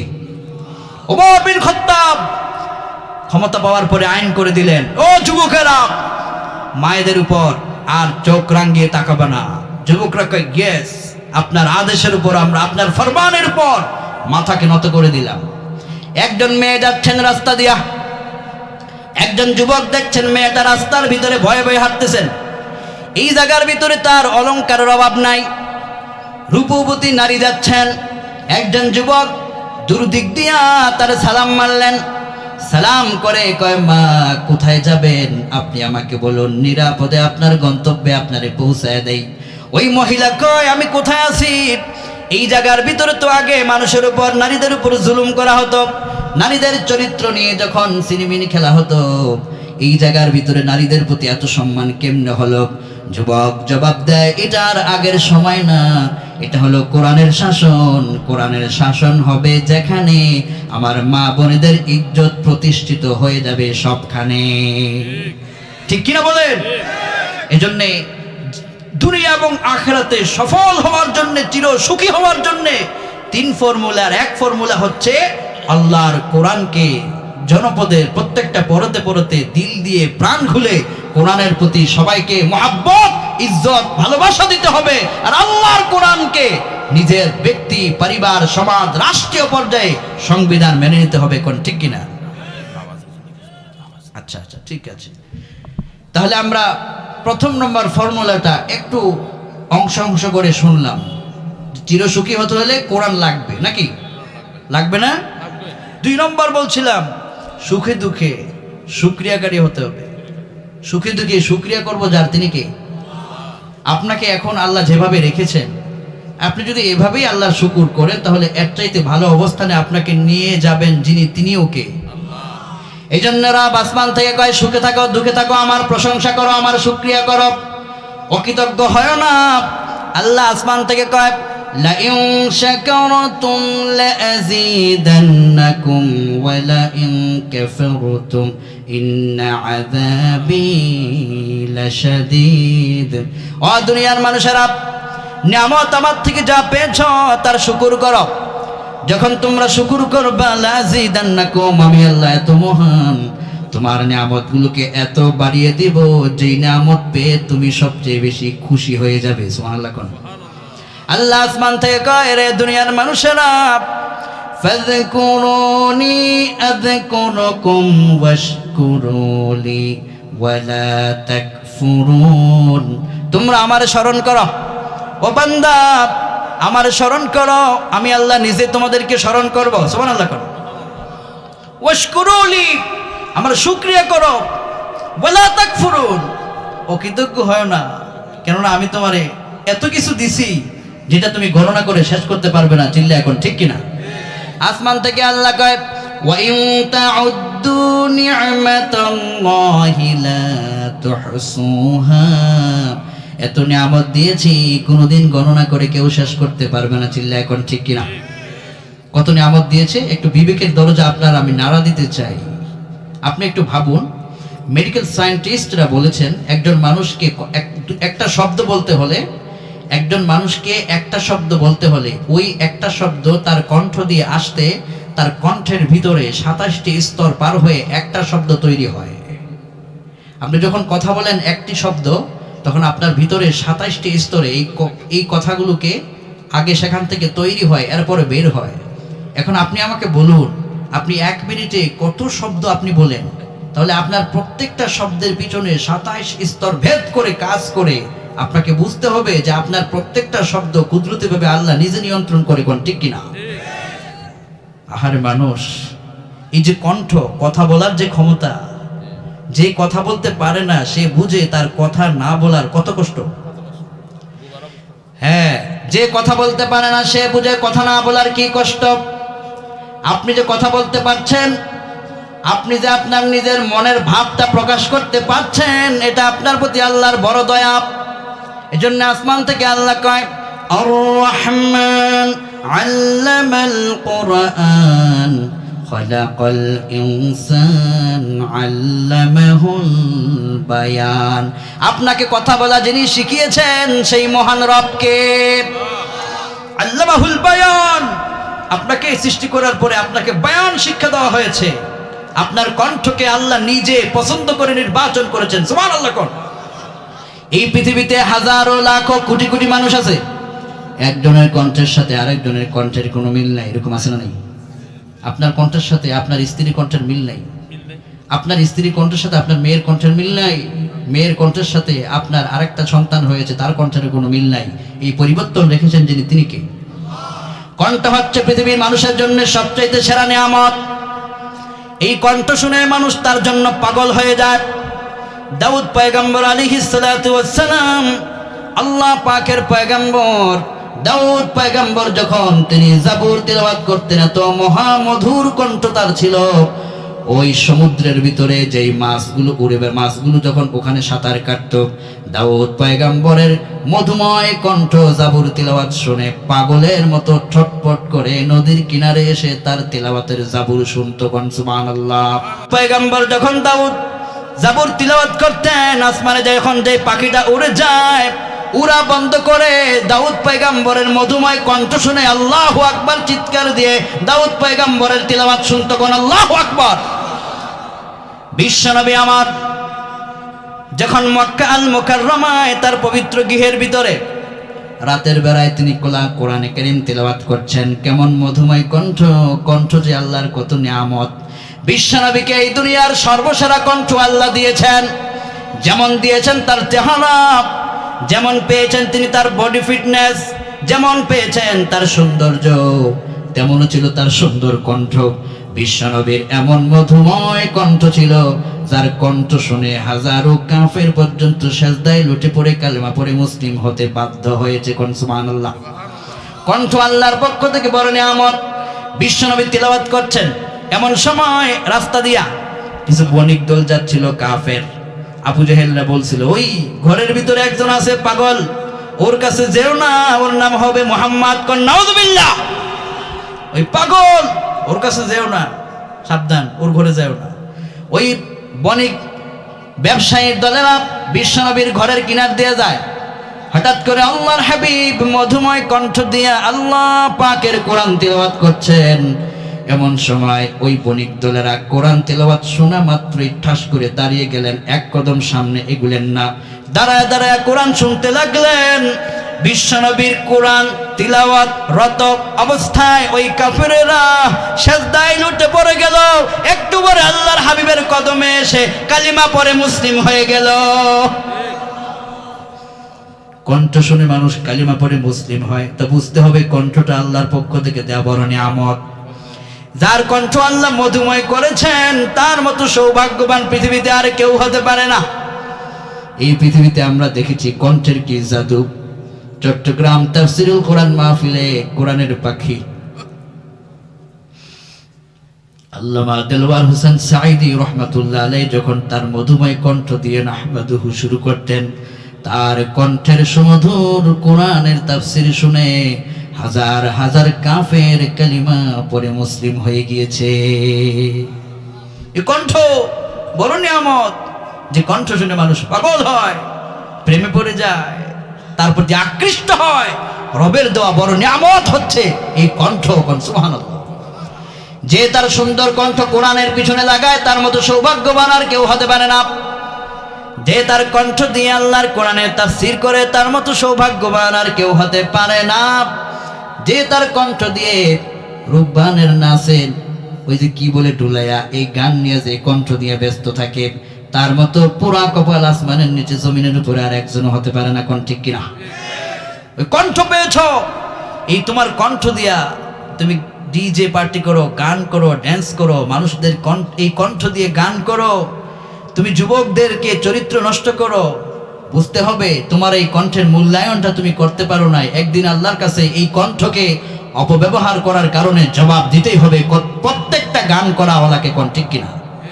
বরং কণ্ঠ আল্লাহ মধুময় দিয়েছেন কোরআন তিলাওয়াতের জন্য, কণ্ঠ দিয়েছেন আল্লাহর শানে গজল গাওয়ার জন্য, রসুলের প্রেমে মুগ্ধ হয়ে আল্লাহ পাকের রসুলের শানে রিসালাতের সুন্দর সুন্দর গান গাওয়ার জন্য, গজল পরিবেশন করার জন্য। কোন ঠিক কিনা? যারা আল্লাহ রসুলের মহাব্বতে সুন্দর গজল পরিবেশন করে, আল্লাহ তাদের কণ্ঠে আরো বরকত দান করুক, বলি আমিন। যারা তাদের সুন্দর কণ্ঠ দিয়ে কোরআনের তাফসীর করে, আমার আল্লাহ তাদের কণ্ঠের ভিতরে আরো বরকত দান করুক, চিল্লায় বলি আমিন। কণ্ঠ বড় নিয়ামতের, এজন্য যারা যেভাবে আপনি কণ্ঠ পেয়েছেন, আল্লাহর শুকরিয়া সারা জীবন করলেও এর শুকরিয়া আদায় করা যাবে না। কোন ঠিক কিনা? এরপরে হচ্ছে আপনার কণ্ঠের সাথে হচ্ছে আপনার জিহ্বা। এই জিহ্বার দিকে তাকায় দেখেন, এই জিহ্বার ভিতরে হাজারো রকমের খাদ্য যখন আপনি দেন, হাজারো রকমের স্বাদ, কোনটা তিক্ত কোনটা মিষ্ট, এটা জিহ্বা আপনাকে সাথে সাথে বলে দেয়। কোন ঠিক কিনা? এই যে নিয়ামত, বরং বিজ্ঞানীরা বলছেন এই জিহ্বার পিছনে 357টি স্তর রয়েছে। যখন কোনো একটা খাবার আপনি মুখে দেন, এই 357টি স্তর সেখান থেকে এটাকে অবজার্ভ করে কোন খাবারটা তিক্ত কোনটা মিঠা, ওখানে অবজার্ভ করার পরে লাস্ট আপনাকে সিদ্ধান্ত দেওয়া হয় এটা তিক্ত এটা মিঠা। 357টি স্তর পৌঁছাতে 1 সেকেন্ড তো সময় লাগে না। এই ক্ষমতা যার, তিনি কে? অবাক হয়ে যাবেন আপনি। রাব্বুল আলামিন কত মহান, কত দয়াময়, কত নিয়ামত আপনি পেয়েছেন। শুধু এখানেই শেষ নয়, এটা আপনার আঙ্গুলের যে ছাপ দেন, আপনি ফিঙ্গার যে দেন না, বিজ্ঞান গবেষণা করে দেখেছেন আপনার হাতের এই জায়গার ভিতরে যে অনেকগুলো রেখা রেখা দেখা যায় না, বিজ্ঞান বলছে এখানে 157টি রেখা আছে। পৃথিবীতে কোটি কোটি মানুষ আছে, কারো রেখার সঙ্গে কারো রেখার কোনো মিল নাই। এই বৈপরীত্য করে আল্লাহ বুঝিয়ে দিয়েছেন আমার মতো পাওয়ারফুল পৃথিবীতে আর একজনও হতে পারে না। কোন ঠিক কিনা? শুধু এখানেই শেষ নয়, আপনার যে চক্ষু আছে, চোখের যে কি সুন্দর একটা মণি আল্লাহ দিয়েছেন, ওই মণির চারিপাশে সাদা সাদা করে আল্লাহ পাক একটা বর্ডার করে চোখের সৌন্দর্য বাড়িয়ে দিয়েছেন, তিনি ওকে। বিজ্ঞান বলছে আপনার চোখের ভিতরে ছোট্ট ছোট্ট রগ আছে, এই রগের পরিমাণ বিজ্ঞান গবেষণা করে কয় 1,70,000 চিকন চিকন রগ দিয়ে তোমার চক্ষুটাকে আল্লাহ পাক সুপার কম্পিউটার করেছেন, সুপার ক্যামেরার মতো ক্ষমতাবান করেছেন। কোন আল্লাহু আকবার। আপনার চক্ষুটা এক জায়গায় বসে 1 কোটি রকমের কালার শনাক্ত করে দিতে পারে। আপনার চক্ষুটার ভিতরে আল্লাহ রাব্বুল আলামিন 576 মেগাপিক্সেল ক্যামেরার চাইতো বড় পাওয়ারফুল ক্যামেরা একটা চোখের মধ্যে সেট করে রেখে দিয়েছেন, তিনি ওকে। বিজ্ঞান বলছে আপনার এই চক্ষুটার এত পাওয়ার, এই চক্ষুটা যে পেয়েছে পৃথিবীতে সবচেয়ে সৌভাগ্যবান হয়েছে, যার চক্ষু নাই সে বুঝে দুনিয়া আমার অন্ধ। কোন ঠিক কিনা? আল্লাহ আসমান থেকে কয় কত নিয়ামত দিলাম ভাবো। আলাম নাজআল লাহু আইনাইনি ওয়া লিসানাও ওয়া শাফাতাইন ওয়া হাদাইনাহুন নাজদাইন। রে দুনিয়ার মানুষেরা, তোদেরকে আমি আল্লাহ পাক যে চক্ষু দিলাম, জিহ্বা দিলাম, ঠোঁট দিলাম, এটা নিয়ে তোরা কি ভাবিস না? চোখের ভিতরে আল্লাহ পাক কুদরতি একটা আই ইনস্টিটিউট রেখেছেন, আই হসপিটাল রেখেছেন। আপনি বলতে পারেন এটা কেন আল্লাহ রাখলেন? এটা বোঝার জন্য আপনাকে আমি বলি, কখনো যদি রাস্তা দিয়ে হেঁটে যান, যদি আপনার চোখের ভিতরে কোনো প্রকার ময়লা পড়ে, দেখবেন হঠাৎ করে ময়লা পড়ার সাথে সাথে আপনার চোখের মধ্যে এক ধরনের পানি সেট হয়ে গিয়েছে। এটা হয় কিনা? আপনি একবার আল্লাহর শুকরিয়া করে আল্লাহকে বিরাটত্ব জানিয়ে কোন আল্লাহু আকবার। আপনার চোখের মধ্যে আল্লাহ পাক আই হসপিটাল রেখেছেন। কিভাবে? বিজ্ঞান বলছে যখন মানুষের চোখের মধ্যে কোনো প্রকার ময়লা পড়ে, যদি সাথে সাথে এটাকে সে ক্লিন না করে, তাহলে ওই ময়লাটা ওখানে জমে, তার চোখের মধ্যে আই পেইন হতে পারে, ব্যথা হয়ে যেতে পারে। ওই লোকটা সাথে সাথে হসপিটালে যেতে যেতে তার ব্যথা আরো বাড়তে পারে। এই জন্য বিজ্ঞানকে আমরা গবেষণা করে দেখলাম আল্লাহ পাক কুদরতি একটা হসপিটাল, চোখের চিকিৎসার হসপিটাল আলাদাভাবে ওই জায়গার মধ্যে সেট করে রেখেছেন। যখন কোনো একটা মানুষের চোখের মধ্যে এই ধরনের বালি পড়ে যায়, তখন ওই জায়গার নিয়ন্ত্রক যাদেরকে আল্লাহ রেখেছেন তারা এটাকে টের পায়। টের পাওয়া মাত্রই ডক্টর তাদেরকে ইঙ্গিত করে প্রেসক্রিপশন করো। প্রেসক্রিপশন করা মাত্রই ওই চোখের ভিতরে আল্লাহ পাক এক ধরনের মেডিসিন, ডক্টররা ওষুধ ছেড়ে দেয়। ওই মেডিসিন মার্কা পানিটা এখানে জমা হয়ে যায়। পানিটা আসার পরে আপনার পলকটাকে এইরকম করে একটা নাড়া দেওয়া হয়। 2 পলক এইরকম করে যখন নাড়া দেওয়া হয়, আপনার চোখের মধ্যে যে বালিটা পড়েছিল ওই বালিটাকে এইভাবে করে ক্লিন করে আপনার চোখের পানির মাধ্যমে আপনার ময়লাটাকে বের করে দেন, তিনি কে? আল্লাহু আকবার। বিজ্ঞান বলছে আল্লাহ কত মহান, কত দয়াময়। তোমার চোখের মধ্যে বালি পড়েছে, এই সময় তুমি কক্সবাজারের হসপিটালে যাওয়ার ক্ষমতা নাই। যেতে যেতে তোমার চোখটা ময়লাযুক্ত হয়ে ব্যথা হয়ে যেতে পারে, চোখ নষ্ট হয়ে যেতে পারে। এই জন্য চোখের ভিতরে এক ধরনের পানি আল্লাহ পাক ঔষধ মেডিসিন দিয়ে রেখেছেন। যখন ময়লা পড়ে তখন ওই ঔষধটাকে আল্লাহ ছেড়ে দেন, আর তোমার পলকটাকে এরকম করে মেরে তোমার চোখটাকে ক্লিন করে আল্লাহ পাক নতুন একটা চোখ বানায় দেয়। চিৎকার দিয়ে কোন সুবহানাল্লাহ। যখন দেখবেন ময়লা পড়েছে, ওই পানি এসেছে, চোখটা এরকম করে নাড়া পড়ছে, নাড়া পড়া পরে দেখবেন আপনার আগের যে ময়লা পড়েছিল ওই ময়লা আর চোখের ভিতরে আপনি বুঝতে পারছেন না। ক্লিন করে দেন যিনি, তিনি কে? আল্লাহ কত নিয়ামত দিয়েছেন ও দুনিয়ার মানুষেরা। আল্লাহ এই জন্য বলছেন শুকর কর, সুখে থাকো দুঃখে থাকো, রবের প্রশংসা করো, রবের নিয়ামতের প্রশংসা করো। রবের নিয়ামতের প্রশংসা যারা করবে তাদেরকে চিরসুখী বানাবেন যিনি, তিনি কে? আপনার ঘরের ভিতরে যা আছে তা নিয়ে আপনি শুকরিয়া করুন। আল্লাহ আমাকে যেভাবে রেখেছেন আপনার কোটি শুকরিয়া আল্লাহ। ও আল্লাহ, আপনি আমার ঘরে আমার দুইটা সন্তান দিয়েছেন। কত ঘরের সন্তানগুলো প্রতিবন্ধী হয়, কথা বলতে পারে না, হাঁটতে পারে না, চড়তে পারে না। ও আল্লাহ, আপনি আমার দুইটা সন্তান দিয়েছেন, খুব আমার সন্তানগুলো হাঁটতে পারে, কথা বলতে পারে, আমাকে আব্বা বলে ডাকতে পারে। ও আল্লাহ, এর চাইতে বড় পাওয়া আর কি আছে? আল্লাহ তুমি আমাকে অনেক দিছো। এরকম করে যখন শুকরিয়া করবেন আপনার রব আপনার উপরে খুশি হয়ে যাবেন। কোন সুবহানাল্লাহ। যুবক, আপনি অনেক সময় ডিপ্রেশনে থাকেন, মনের চাহিদাটা পূরণ হচ্ছে না, মনের ইচ্ছে এটা করছেন পাচ্ছেন না, কিন্তু তখন আপনি আল্লাহর উপর অনেক অভিযোগ দিচ্ছেন, এটা পাইলাম না, ওইটা পাইলাম না। একজন যুবক রাস্তা দিয়ে হেঁটে যাচ্ছে, যুবক ছেলে, গরিব ঘরের সন্তান, সে হেঁটে দেখতেছে যে পার্কের ভিতরে আরেকজন যুবক সে বসে আছে, তার হাতের ভিতরে একটা আইপ্যাড আর তার পরনের ভিতরে দামি ব্লেজার, আর তার চোখের মধ্যে চশমা আর দামি শু পরে সে এখানে বসে আছে। দেখতে দেখা যায় কোনো রাজ পরিবারের সন্তান, আর সাথে একটা বাইক পড়ে আছে। যে যুবকদের বাইক থাকে, ল্যাপটপ থাকে, কম্পিউটার থাকে, আইফোন থাকে, ওই যুবকেরা ক্যামেরা থাকে, ওরা মনে করে যে আমার মতো সফল এই পৃথিবীতে আর কেউ নাই। কোন ঠিক কিনা? কিন্তু যুবক, তোমার এই আইপ্যাড, ল্যাপটপ, কম্পিউটার আর বাইকে তুমি সফল হতে পারো নাই, বরং তুমি আসল সফল তখন যখন তুমি যা পেয়েছো তার উপরে আল্লাহর উপরে সন্তুষ্ট থাকতে পারো। কোন ঠিক কিনা? তখন এই যুবকটা দেখলো ওই যুবক এই আইপ্যাড, ল্যাপটপ সব নিয়ে এখানে বসে আছে, আর যুবকের দামি ব্লেজার নাই, মোবাইল নাই, বাইক নাই, পায়ের ভিতরে যে জুতা, সেরা সেরা জুতা। যুবকটা চিন্তা করে, আল্লাহ আমার কিছুই দিল না। একটু পরে এই যুবকটা দেখলো যে যুবকের সব আছে, এই যুবকটা তার বসা থেকে উঠলো, ওঠার পরে হাতে একটা লাঠি নিয়ে, লাঠি ভর করে আস্তে আস্তে এইভাবে সামনে যাচ্ছে। যুবক আসমানের দিকে তাকায় কয়, আল্লাহ তুমি এই যুবককে ল্যাপটপ, কম্পিউটার, আইপ্যাড, আইফোন সব দিয়েছ, কিন্তু তার চোখের জ্যোতি দেও নাই। লাঠিতে ভর করে করে যুবক মানুষ তাকে হাঁটতে হয়। আর আল্লাহ তুমি আমাকে পৃথিবীতে কিছু দাও নাই, কিন্তু চোখের পাওয়ার শক্তি দিয়েছ। আমার মতো ধনী এই নীল আকাশের নিচে জমিনের উপর আর একজন হতে পারে না। কোন ঠিক কিনা? অভিযোগ দিবেন না। মা বোনেরা, আপনার স্বামী অল্প টাকা কামাই করে ঈদের সময় 500 টাকার একটা আপনাকে শাড়ি দিয়েছে, আপনি বললেন পাশের ঘরের ভাবিকে ওর জামাই তো 5000 টাকার শাড়ি দিয়েছে, তুমি 500 টাকার দিলা, আপনি ছিটকে মারলেন। এটা করবেন না, বরং আপনার স্বামী যেটা 500 টাকা দিয়ে কিনে আপনার জন্য এনেছে, এই 500 টাকাটা তার কাছে 5 কোটির চাইতেও দামি, কেননা এই স্বামীটা খুব গরিব। আর গরিব মানুষের কাছে 500 টাকা তার কাছে কোটি টাকার চেয়েও বেশি মূল্যবান। কোন ঠিক কিনা?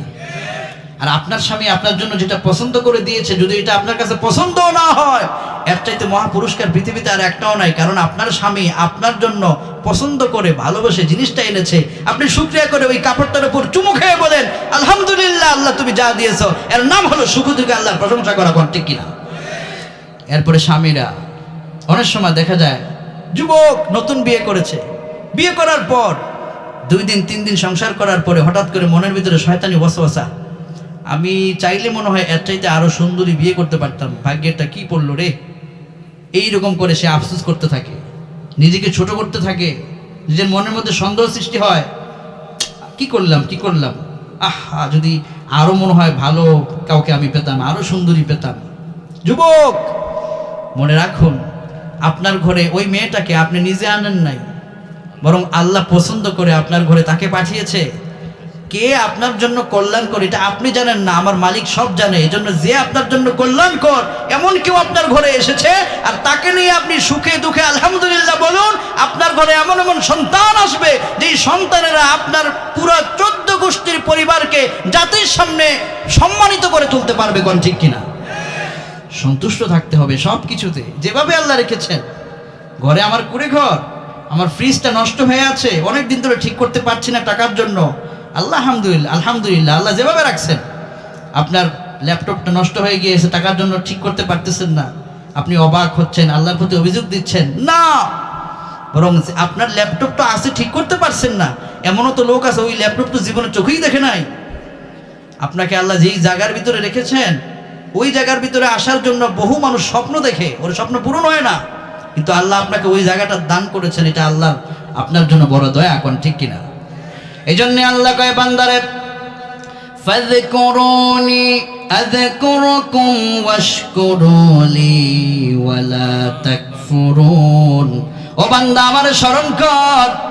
মানুষ আল্লাহকে স্মরণ করে আল্লাহর শুকরিয়ার মাধ্যমে। আল্লাহ কয় আযকুরুকুম, আমার স্মরণ করলে আমিও তোমাদেরকে স্মরণ করব। সুবহানাল্লাহ কোন? এ ভাই, আপনাকে যদি আল্লাহ স্পেশালি স্মরণ করে এর চাইতে সৌভাগ্যবান পৃথিবীতে কি কেউ আছে? আচ্ছা, এখানে যদি আপনাকে যদি বলা হয় ও অমুকের ছেলে অমুক, তোমাকে বর্তমান দুনিয়ার সবচাইতে লিডার পরাশক্তি তোমাকে স্মরণ করে বলছে আগামী দিন কক্সবাজারে তোমার সাথে দেখা করবে, আপনি ফেসবুকের ভিতরে 100টা স্ট্যাটাস দিবেন, স্ট্যাটাস মারবেন যে আমার সঙ্গে দেখা করতেছে বর্তমান পৃথিবীর সবচেয়ে শক্তিশালী রাষ্ট্রের প্রধান, আপনি খুশিতে আত্মহারা হয়ে যাবেন। কোন ঠিক কিনা? আপনি তখন চিন্তা করবেন আমাকে নিয়ে ভাবছে, আমার কি দাম, আমার কি মূল্য। কিন্তু আল্লাহ যে আপনাকে বলছেন আযকুরুকুম, তুই আমারে একটু স্মরণ করলে আমি নিজে আরশের মালিক বাদশার বাদশা আমি আল্লাহ তোরে স্মরণ করব। আল্লাহ আপনাকে স্মরণ করলে আপনার মতো সৌভাগ্যবান সুখী মানুষ পৃথিবীতে আর কে হতে পারে? কোন ঠিক কিনা? আযকুরুকুম, আমি তোমাকে স্মরণ করব। বিমানাত তাফসীর কি? আনা আযকুরুকুম বিল মাগফিরাহ। তুমি যখন আমাকে স্মরণ করে শুকরিয়া করো, আমি আল্লাহ তোমাকে স্মরণ করি, তার তাফসীর হবে আমি আল্লাহ পাক তোমাকে স্মরণের সাথে জিন্দেগীর তামাম গুনাহ মাফ করে দেই। আল্লাহু আকবার। আল্লাহ আপনার গুনাহ মাফ করে দেয় আপনাকে স্মরণ করে, যখন আপনি আল্লাহকে স্মরণ করেন। এজন্য আল্লাহ কয় বান্দারে ওয়ালা তাকফুরুন, অকৃতজ্ঞ হয় না, সুখে দুঃখে আমি আল্লাহর শুকরিয়া করো, আর সালাতের মাধ্যমে আমি আল্লাহর কাছে সাহায্য চাও। সুবহানাল্লাহ কোন? বিপদে যখন পড়ে গিয়েছেন তখন আপনি লম্বা সেজদা করবেন। এই যে হুজুর বলছেন সালাত, আহা সালাত আপনার জন্য কত বড় নিয়ামত। বিপদে পড়ে গেছেন, তাড়াতাড়ি করে ওযু করুন। বিশ্বনবী বলেছেন মান তাওয়াদ্দা ফা আহসানাল wudu'a খারাজাত খাতায়াহু মিন জাসাদিহি হাত্তা তাখরুজু মিন তাহতি আযফারিহি। যেই জায়গার ভিতরে বসে আপনি ওযু করবেন, ওই ওযুখানা থেকে ওঠার আগে আপনার জিন্দেগীর তামাম গুনাহগুলো ক্ষমা করে দিবেন যিনি, তিনি কে? হাত্তা তাখরুজু মিন তাহতি আযফারিহি। সাহাবায়ে কেরাম বললেন হুজুর এমন গুনাহ আছে যেগুলো নখের ভিতর লুকিয়ে থাকে, ওই গুনাহগুলো কেমনে মাফ হয়? বিশ্বনবী বললেন ওযুর পানি তো কোনো সাধারণ পানি না। এই ওযু যখন বান্দা বিসমিল্লাহ বলে পানি হাতে নেয়, ওই পানিটা এক ধরনের মেডিসিন হয়ে যায়। ওই মেডিসিন হওয়ার কারণে বান্দা যখন ওযু করতে থাকে, ওযু করার কারণে গুনাহ ঝরে যায়। কিন্তু এমন এমন কিছু গুনাহ আছে নখের ভিতরে লুকিয়ে থাকে, ওযুর পানির এত পাওয়ার নখের ভিতরের গুনাহগুলোকে টেনে টেনে বের করে বান্দাকে পুত পবিত্র বানায় দেয়। এরপরে যখন বান্দা ওযু করার পরে একটা দোয়া পড়ে তার জন্য জান্নাত রিজার্ভ করবেন যিনি, তিনি কে? বিশ্বনবী বললেন ফুতিহাত লাহু আবওয়াবুল জান্নাতি থামানিয়া ইয়াদখুলু মিন আইয়িহা শা। মুসলিমের বর্ণনায় ওমর বিন খাত্তাব রাদিয়াল্লাহু আনহু বর্ণনা করে কয় ওযু যখন শেষ করে ফেলেছেন যদি এই দোয়াটা কেউ পড়ে, মরার পরে আপনার জন্য 8টা জান্নাতের দরজা খোলা হবে। যে দরজা দিয়ে ইচ্ছা ওই দরজা দিয়ে আপনাকে জান্নাতে প্রবেশ করাবেন যিনি, তিনি কে? ওই দোয়াটা হচ্ছে কালিমাতুশ শাহাদা। পড়েন আমার সাথে, আশহাদু আল্লা ইলাহা ইল্লাল্লাহু ওয়াহদাহু লা শারীকা লাহু ওয়া আশহাদু আন্না মুহাম্মাদান আবদুহু ওয়া রাসূলুহু। পড়বেন তো ইনশাআল্লাহ? এটা পারেন না যুবক ভাইরা? পারেন না? এই যে অনেক যুবক ভাইরা এসেছেন নতুন করে বালক হচ্ছেন, যুবক ভাই, ওযু করার পরে এই দোয়াটা পড়বেন। 12 বছরে পার হয়েছেন, 13 বছর পদার্পণ করছেন, হ্যাঁ, ওযু করার পরে এটা পড়বেন, এই কালিমাতুশ শাহাদাটা পড়েন তো আমার সাথে আবার। আশহাদু আল্লা ইলাহা ইল্লাল্লাহু ওয়াহদাহু লা শারীকা লাহু ওয়া আশহাদু আন্না মুহাম্মাদান আবদুহু ওয়া রাসূলুহু ইল্লা ফুতিহাত লাহু আবওয়াবুল জান্নাতি সামানিয়া ইয়াদখুলু মিন আইহা শাব। মরার পরে এই দোয়া যারা পড়বে জান্নাতের 8 দরজা খোলা হবে, যে দরজা দিয়ে ইচ্ছা হবে ওই দরজা দিয়ে আপনাকে আমার আল্লাহ জান্নাতে প্রবেশ করায় দিবেন। সুবহানাল্লাহ কোন। এজন্য ওযুর পরে এই দোয়াটা পড়বেন। এরপরে ওযু শেষ, সালাতের জন্য মসজিদে গেলেন, মসজিদ যখন দেখেছেন পড়বেন আল্লাহুম্মা গফিরলি যুনুবি ওয়া খাতাই ওয়া আমাদি। এরপরে যখন প্রবেশ করবেন বিসমিল্লাহি ওয়াস সালাতু ওয়াস সালামু আলা রাসূলিল্লাহ আল্লাহুম্মা ইফতাহ লি আবওয়াবা রাহমাতিক। বিশ্বনবীর উপরে দুরূদ পড়ে ডান পা দিয়ে মসজিদের ভিতরে প্রবেশ করলেন। এরপরে ইদা দাখালা আহাদাকুমুল মাসজিদা ফালা ইয়াজলিস হাত্তা ইউসাল্লি রাকাতাইন। 2 রাকাত দুখুলুল মসজিদের সালাত আপনি আদায় করলেন। বিশ্বনবী বললেন মান সাল্লা রাকাতাইন লাম ইয়াহদুস নাফসাহু ফীহিমা বিশাইইন মিনাদ দুনিয়া গফারাল্লাহু মা তাকদ্দামা মিন যামবিহি। এই 2 রাকাত সালাতের প্রথম সালামটা ফিরানোর আগে বান্দার গুনাহটা নামাজরত অবস্থায় আমার আল্লাহ সব গুনাহগুলো মাফ করে দেয়। ও আপনার সালাত পড়লে আপনার গুনাহগুলো ঝরে পড়ে যায়, কিন্তু সেই সালাতগুলো আমরা অনেকেই ভুলে মিস করি। এরকম আছে না? নেই? আমি যদি বলি হাত তুলে আজকে ফজরের নামাজ কারা কারা পড়েছেন, হাত কি বেশি উঠবে না কম উঠবে? কম উঠবে। এই জন্য আমি আর আপনাদেরকে শরম দিতে চাই না। এখন দেখেন, আপনি ফজরের সালাতটা যদি আপনি পড়েন, সহিহ মুসলিমে এসেছে, এখানে যারা আছেন কেউ কি এরকম আছেন যে গোটা পৃথিবী পরিমাণ স্বর্ণের মালিক আছেন? কেউ কি এরকম আছেন যে গোটা দুনিয়া পরিমাণ স্বর্ণের মালিক আছেন? কেউ কি এরকম আছেন যে এই প্যান্ডেলের ভিতরে যতগুলো টাকা ধরবে এরকম টাকার একটা পাহাড়ের মালিক আছেন? এরকম কেউ আছেন? কেউ নাই। কিন্তু এরকম স্পেশাল একটা ফজর যে আপনি যদি শুধু ফজরই 2 রাকাত করেন তাহলে আপনি শুধুমাত্র এই প্যান্ডেল নয় বরং গোটা পৃথিবী পরিমাণ টাকা দান করলে যে সওয়াব হবে ওই পরিমাণ সওয়াব আল্লাহ আপনাকে একাই দান করবে। সুবহানাল্লাহ। মুসলিমের হাদিস, ওয়ান আয়েশা রাদিয়াল্লাহু আনহা قالت قال رسول الله صلى الله عليه وسلم ركعت الفجر خير من الدنيا وما فيها।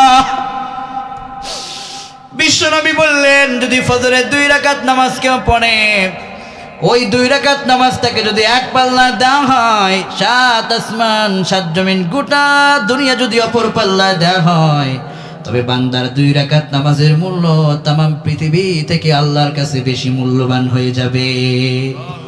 খায়রুম মিনাদ দুনিয়া ওয়া মা ফিহা। এই ব্যাখ্যাটা একটু আপনাকে বলি। দুনিয়ার চাইতে বেশি উত্তম হবে আপনার 2 রাকাত সালাত। আচ্ছা, দুনিয়া কাকে বলে? বর্তমান পৃথিবীর বিজ্ঞানীরা ভূগোলবিদরা গবেষণা করে বলছেন 228টি রাষ্ট্র মিলে বর্তমান পৃথিবীর একটা দুনিয়া। বর্তমান পৃথিবীতে 228টি রাষ্ট্র আছে। সেই রাষ্ট্রের ভিতরে আমাদের বাংলাদেশের সবচেয়ে বড়, নাকি? ছোট না? আমাদের বাংলাদেশের চেয়ে অনেক বড় বড় রাষ্ট্র আছে না? ওই রাষ্ট্রের ভিতরে জনসংখ্যা আছে, অর্থ আছে, টাকা আছে, পয়সা আছে। বিশ্বনবী বললেন খায়রুম মিনাদ দুনিয়া ওয়া মা ফিহা। শোনো, যদি 2 রাকাত সালাত পড়ো, এই 228টি तमाम পৃথিবীতে যত স্বর্ণ, হীরা, মণি, মুক্তা, টাকা, ডলার, যত স্বর্ণ আছে, যত কিছু আছে, ভবন আছে, ইমারত আছে, বুর্জ আল খলিফা আছে, রয়্যাল ক্লক টাওয়ার আছে, যা কিছু আছে সব যদি এক পাল্লায় দেওয়া হয় আর তোমার 2 রাকাত ফজরের নামাজ যদি অপর পাল্লা দেওয়া হয়, ও বান্দা, তোমার 2 রাকাত নামাজের মূল্য तमाम পৃথিবীর স্বর্ণ, হীরা, মণি, মুক্তার চেয়ে বেশি মূল্যবান হবে 2 রাকাত নামাজের সাথে। সুবহানাল্লাহ। আমি আপনাকে কিভাবে বুঝাবো যুবক ভাইয়েরা? এই হাদিস বলে একজন যুবক যদি একদিন ফজরের সালাতে 2 রাকাত সালাত পড়তে পারে, ওই যুবকের আমলনামায় तमाम পৃথিবী পরিমাণ টাকা দান করলে যে সওয়াব হবে ওই পরিমাণ সওয়াব আল্লাহ তার আমলনামায় দিয়ে দিবে। যুবক ভাইরা, সালাত পড়ব তো একটু কষ্ট হবে। এই যে আপনি রাতের গভীরে ব্যাডমিন্টন আপনি খেলেন, খেলতে খেলতে রাত 3টা বেজে যায় না? মোবাইল দেখতে দেখতে রাত 3টা 4টা বেজে যায়, 2টো বেজে যায়, আপনি কষ্ট করে জাগ্রত হতে পারছেন। আচ্ছা, আপনাকে আমি বলি, মন থেকে সত্যিকার অর্থে আমাকে খুশি করার জন্য নয়, এখানে কাউকে খুশি করার জন্য নয়, আল্লাহকে খুশি করার জন্য। বলুন তো, এখানে যদি কাউকে জিজ্ঞেস করি যে আপনি আপনার জীবনের সবচাইতে বেশি ভালোবাসেন যাকে, তিনি কে? এটা সত্য না? যে যুবক নামাজ পড়ে না সেও কিন্তু আল্লাহকে সত্যি ভালোবাসে। হয়তো বিভিন্ন রকমের প্ররোচনার কারণে সে ঠিকমতো সালাত পড়তে পারে না, কিন্তু তার হৃদয়ে আল্লাহর প্রতি ভক্তি কখনো এক বিন্দু পরিমাণ কমে নাই। কোন ঠিক কিনা? এখন দেখেন, আপনি আপনার প্রিয়তমার সাথে, জিএফের সাথে ফেসবুকে চ্যাট করছেন, করতে করতে চ্যাট করতে করতে হঠাৎ করে দেখলেন যে রাত 3টা বেজে গিয়েছে। আপনি তখন রাত 3টা পর্যন্ত ওই দিন আপনার প্রিয়তমার জন্য আপনি জাগ্রত থাকলেন। তারপরের দিন আপনি আবার চ্যাট করলেন, তারপরের দিন আবার চ্যাট করলেন, এরকম করে বছরের পর বছর, মাসের পর মাস, বছরের পর বছর চলে গেল। এর ভিতরে কত ফজর আপনি কাজা করলেন। আল্লাহ যদি আপনাকে একদিন জিজ্ঞেস করে মৃত্যুর পরে, ও বান্দা, প্রিয়তমার জন্য রাত্রি জেগে তুই প্রিয়তমাকে খুশি করলি, ঘুম হারাম করলি, কিন্তু আমি আল্লাহর জন্য একটু ওই দিন ফজরের নামাজটা তো পড়লি না রে বান্দা। ও বান্দা, তোরে তো আমি অক্সিজেন দিছি, নিয়ামত দিছি, খাওয়াইছি, ভালো রাখছি, সুস্থ রাখছি। ফেসবুকের বিভিন্ন ওয়েবসাইটকে ব্রাউজিং করার জন্য তোরকে আমি ক্ষমতা দিছি। ও বান্দা, তোকে আমি বোধ শক্তি দিয়েছি, লেখার মতো ক্ষমতা দিয়েছি, এত কিছু আমি দিলাম। প্রিয়তমার জন্য এত বছর জাগ্রত থেকে ঘুমটা হারাম করলি, একটা দিন আমার একটা সেজদা দিলি না, আমি কি তোর কাছে একটা সেজদা পাই না? আল্লাহ যদি এই প্রশ্নটা করে, সত্যি আল্লাহর কাছে আমরা সবাই ধরা পড়ে যাব। কোন ঠিক কিনা? সবাই ধরা পড়ে যাব। প্রতিদিন 550 লিটার অক্সিজেন আল্লাহ আমাদেরকে দেয়, যার বর্তমান একদিনের বাজার মূল্য হচ্ছে $800, যার এক বছরের মূল্য হচ্ছে 29 কোটি টাকা। আপনি বছরে আল্লাহর পক্ষ থেকে 29 কোটি টাকার অক্সিজেন নেন। আল্লাহ আপনার কাছ থেকে কখনো অক্সিজেনের মূল্য চেয়েছেন? আপনাকে প্রতিদিন আল্লাহ পাক 20,000 বার শ্বাস নেবার ক্ষমতা দেন। বিজ্ঞান বলছে একজন মানুষ প্রতি বছর 20,000 বার শ্বাস নেয়। 20,000 বার। আপনি আপনার শ্বাসটা কতবার নিয়েছেন আপনি গণনা করেন নাই, কিন্তু আল্লাহর কাছে সেই হিসাবটা আছে না নাই? আপনি প্রতি বছরে পানি পান করেন 1000 লিটারের বেশি। বিজ্ঞান বলছে 1000 লিটারের বেশি একজন মানুষ প্রতি বছর পানি পান করে। এই পানিটাকে যদি আল্লাহ পাক 1000 লিটার আপনার পেটের ভিতরে জমা করে রাখতেন, তাহলে আপনার পেটের ভিতরে কষ্ট হতো কি হতো না? পানিটা পান করার পরে যদি প্রস্রাবের মাধ্যমে পানিটা আল্লাহ বের না করতেন, যদি প্রস্রাবের জায়গাটাকে স্টপ করে দিতেন, ব্যথা যন্ত্রণায় আপনার জীবন পর্যন্ত চলে যেতে বাধ্য হতো। কোন ঠিক কিনা? হঠাৎ করে, আল্লাহ না করুন, আল্লাহ সবাইকে সবসময় সুস্থ রাখুন। এক্সাম্পল, যদি হঠাৎ করে একদিন দেখলেন প্রস্রাব করতে গেলেন, প্রস্রাব বের হয় না, প্রস্রাবের রাস্তা জ্বালা পড়া শুরু হয়ে গেছে, বের হয় না, হসপিটালে গেলেন, ডক্টর কয় তোমাকে অপারেশন করতে হবে। তখন ডক্টর আপনাকে বলবে আপনার কি টাকা আছে? আপনি বলবেন কয় টাকা লাগবে স্যার? আপনি যদি বলেন, স্যার যদি আপনাকে বলে আপনাকে টাকা দিতে হবে 20 লক্ষ টাকা, আপনি তখন চিন্তা করবেন, আহারে, যদি ভিটে মাটি বিক্রি করেও হয়, এই প্রস্রাবের জ্বালা যন্ত্রণা আমার সহ্য হয় না, প্রয়োজন আমি ভিটা মাটি বিক্রি করে হলেও আমার অপারেশন চাই, যাতে করে আমি একটু আরামে একটু প্রস্রাব করতে পারি। প্রস্রাবের আরামের চাইতে কোনো আরাম এই পৃথিবীতে হতে পারে না। চিৎকার দিয়ে বলেন ঠিক কিনা? তখন আপনি বুঝবেন আপনার প্রস্রাবটা যে আল্লাহ পানি পান করাইছে, আবার বের করে দিয়েছে, আল্লাহ যে আপনার প্রতি কি দয়াটাই না করেছে বছরের পর বছর। 3 দিন যদি আপনার প্রস্রাব না হয়, আপনার ওয়াশরুম যদি না হয়, আপনি দেখবেন আপনার শরীরের ভিতরে একটা মৃত্যু প্রায় একটা দেহ হয়ে থাকবে, আরাম নাই, শান্তি নাই। কোন ঠিক কিনা? আল্লাহ আপনাকে কত নিয়ামত দিয়েছেন। রব এজন্য কাওয়া জাআলা লাকুমুস সামআ ওয়াল আবসারা ওয়াল আফইদাতা লাআল্লাকুম তাশকুরুন। এই যে তোমাকে আমি শ্রবণ শক্তি দিলাম আর দেখার মতো ক্ষমতা যে আমি আল্লাহ দিলাম, এগুলোর জন্য তুমি একটা কাজ করো বান্দা, রবের শুকরিয়া করো। রবের শুকরিয়া যারা করে তাদেরকে সুখী বানায় দিবেন কে? এজন্য জীবনের প্রত্যেকটা ক্ষেত্রে শুকরিয়া করবেন কার? এই দ্বিতীয় ফর্মুলার ভিতরে সুখে দুঃখে শুকরিয়া আমরা সর্বত্র আল্লাহর করব, ঠিক না? যেভাবে আল্লাহ রাখেন, আল্লাহ আপনি, এই পৃথিবীটাও আপনার, আমরা আপনার।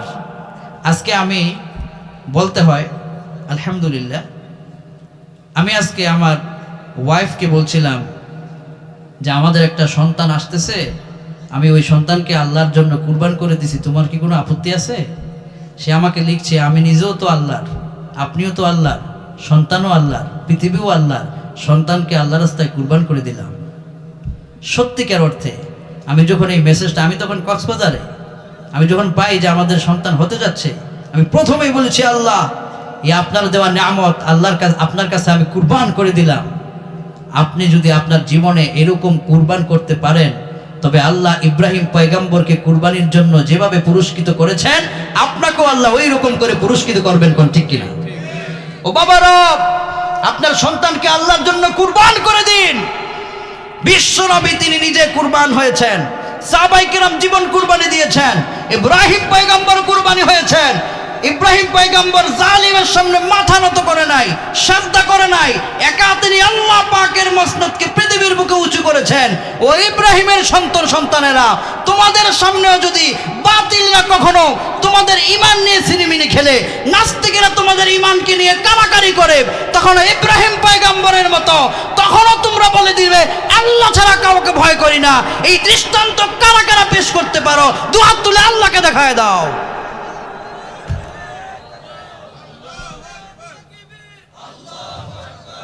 আল্লাহ হাতকে তুমি কবুল করো, বলি আমিন। ইব্রাহিম পয়গম্বর কি করেছেন? আল্লাহর পক্ষ থেকে আদেশ আসছে, সন্তান আর তোমার বউকে ফেলে রেখে তুমি চলে যাও। মরুভূমির প্রান্তরে সন্তান আর স্ত্রীকে রেখে চলে গেলেন। স্ত্রী জিজ্ঞেস করলেন, আপনি আমাদেরকে কেন রেখে যাচ্ছেন? আল্লাহকে আদেশ করেছেন। ইব্রাহিম পয়গম্বর আসমানে আঙ্গুল দিয়ে কয়, হ্যাঁ আল্লাহ আদেশ করেছেন। ইব্রাহিম পয়গম্বরের স্ত্রী কয়, আল্লাহ যখন আদেশ করেছেন, যে আল্লাহর আদেশে আপনি আমাদেরকে রেখে গেছেন, সে আল্লাহ আমাদের জন্য যথেষ্ট। কোন আল্লাহু আকবার। আপনি শুকরিয়া করবেন সুখে দুঃখে, এইভাবে যেভাবে আল্লাহ রাখে, আল্লাহর উপর আপনি সন্তুষ্ট থাকার নাম হলো শুকরিয়া। যেভাবে আল্লাহ আপনাকে রেখেছেন সেভাবে। এজন্য বিশ্বনবী সাল্লাল্লাহু আলাইহি ওয়াসাল্লাম সাহাবায়ে কেরামদেরকে বললেন, রে সাহাবীরা, সুখে থাকো দুঃখে থাকো, রবের শুকরিয়া করে যাও।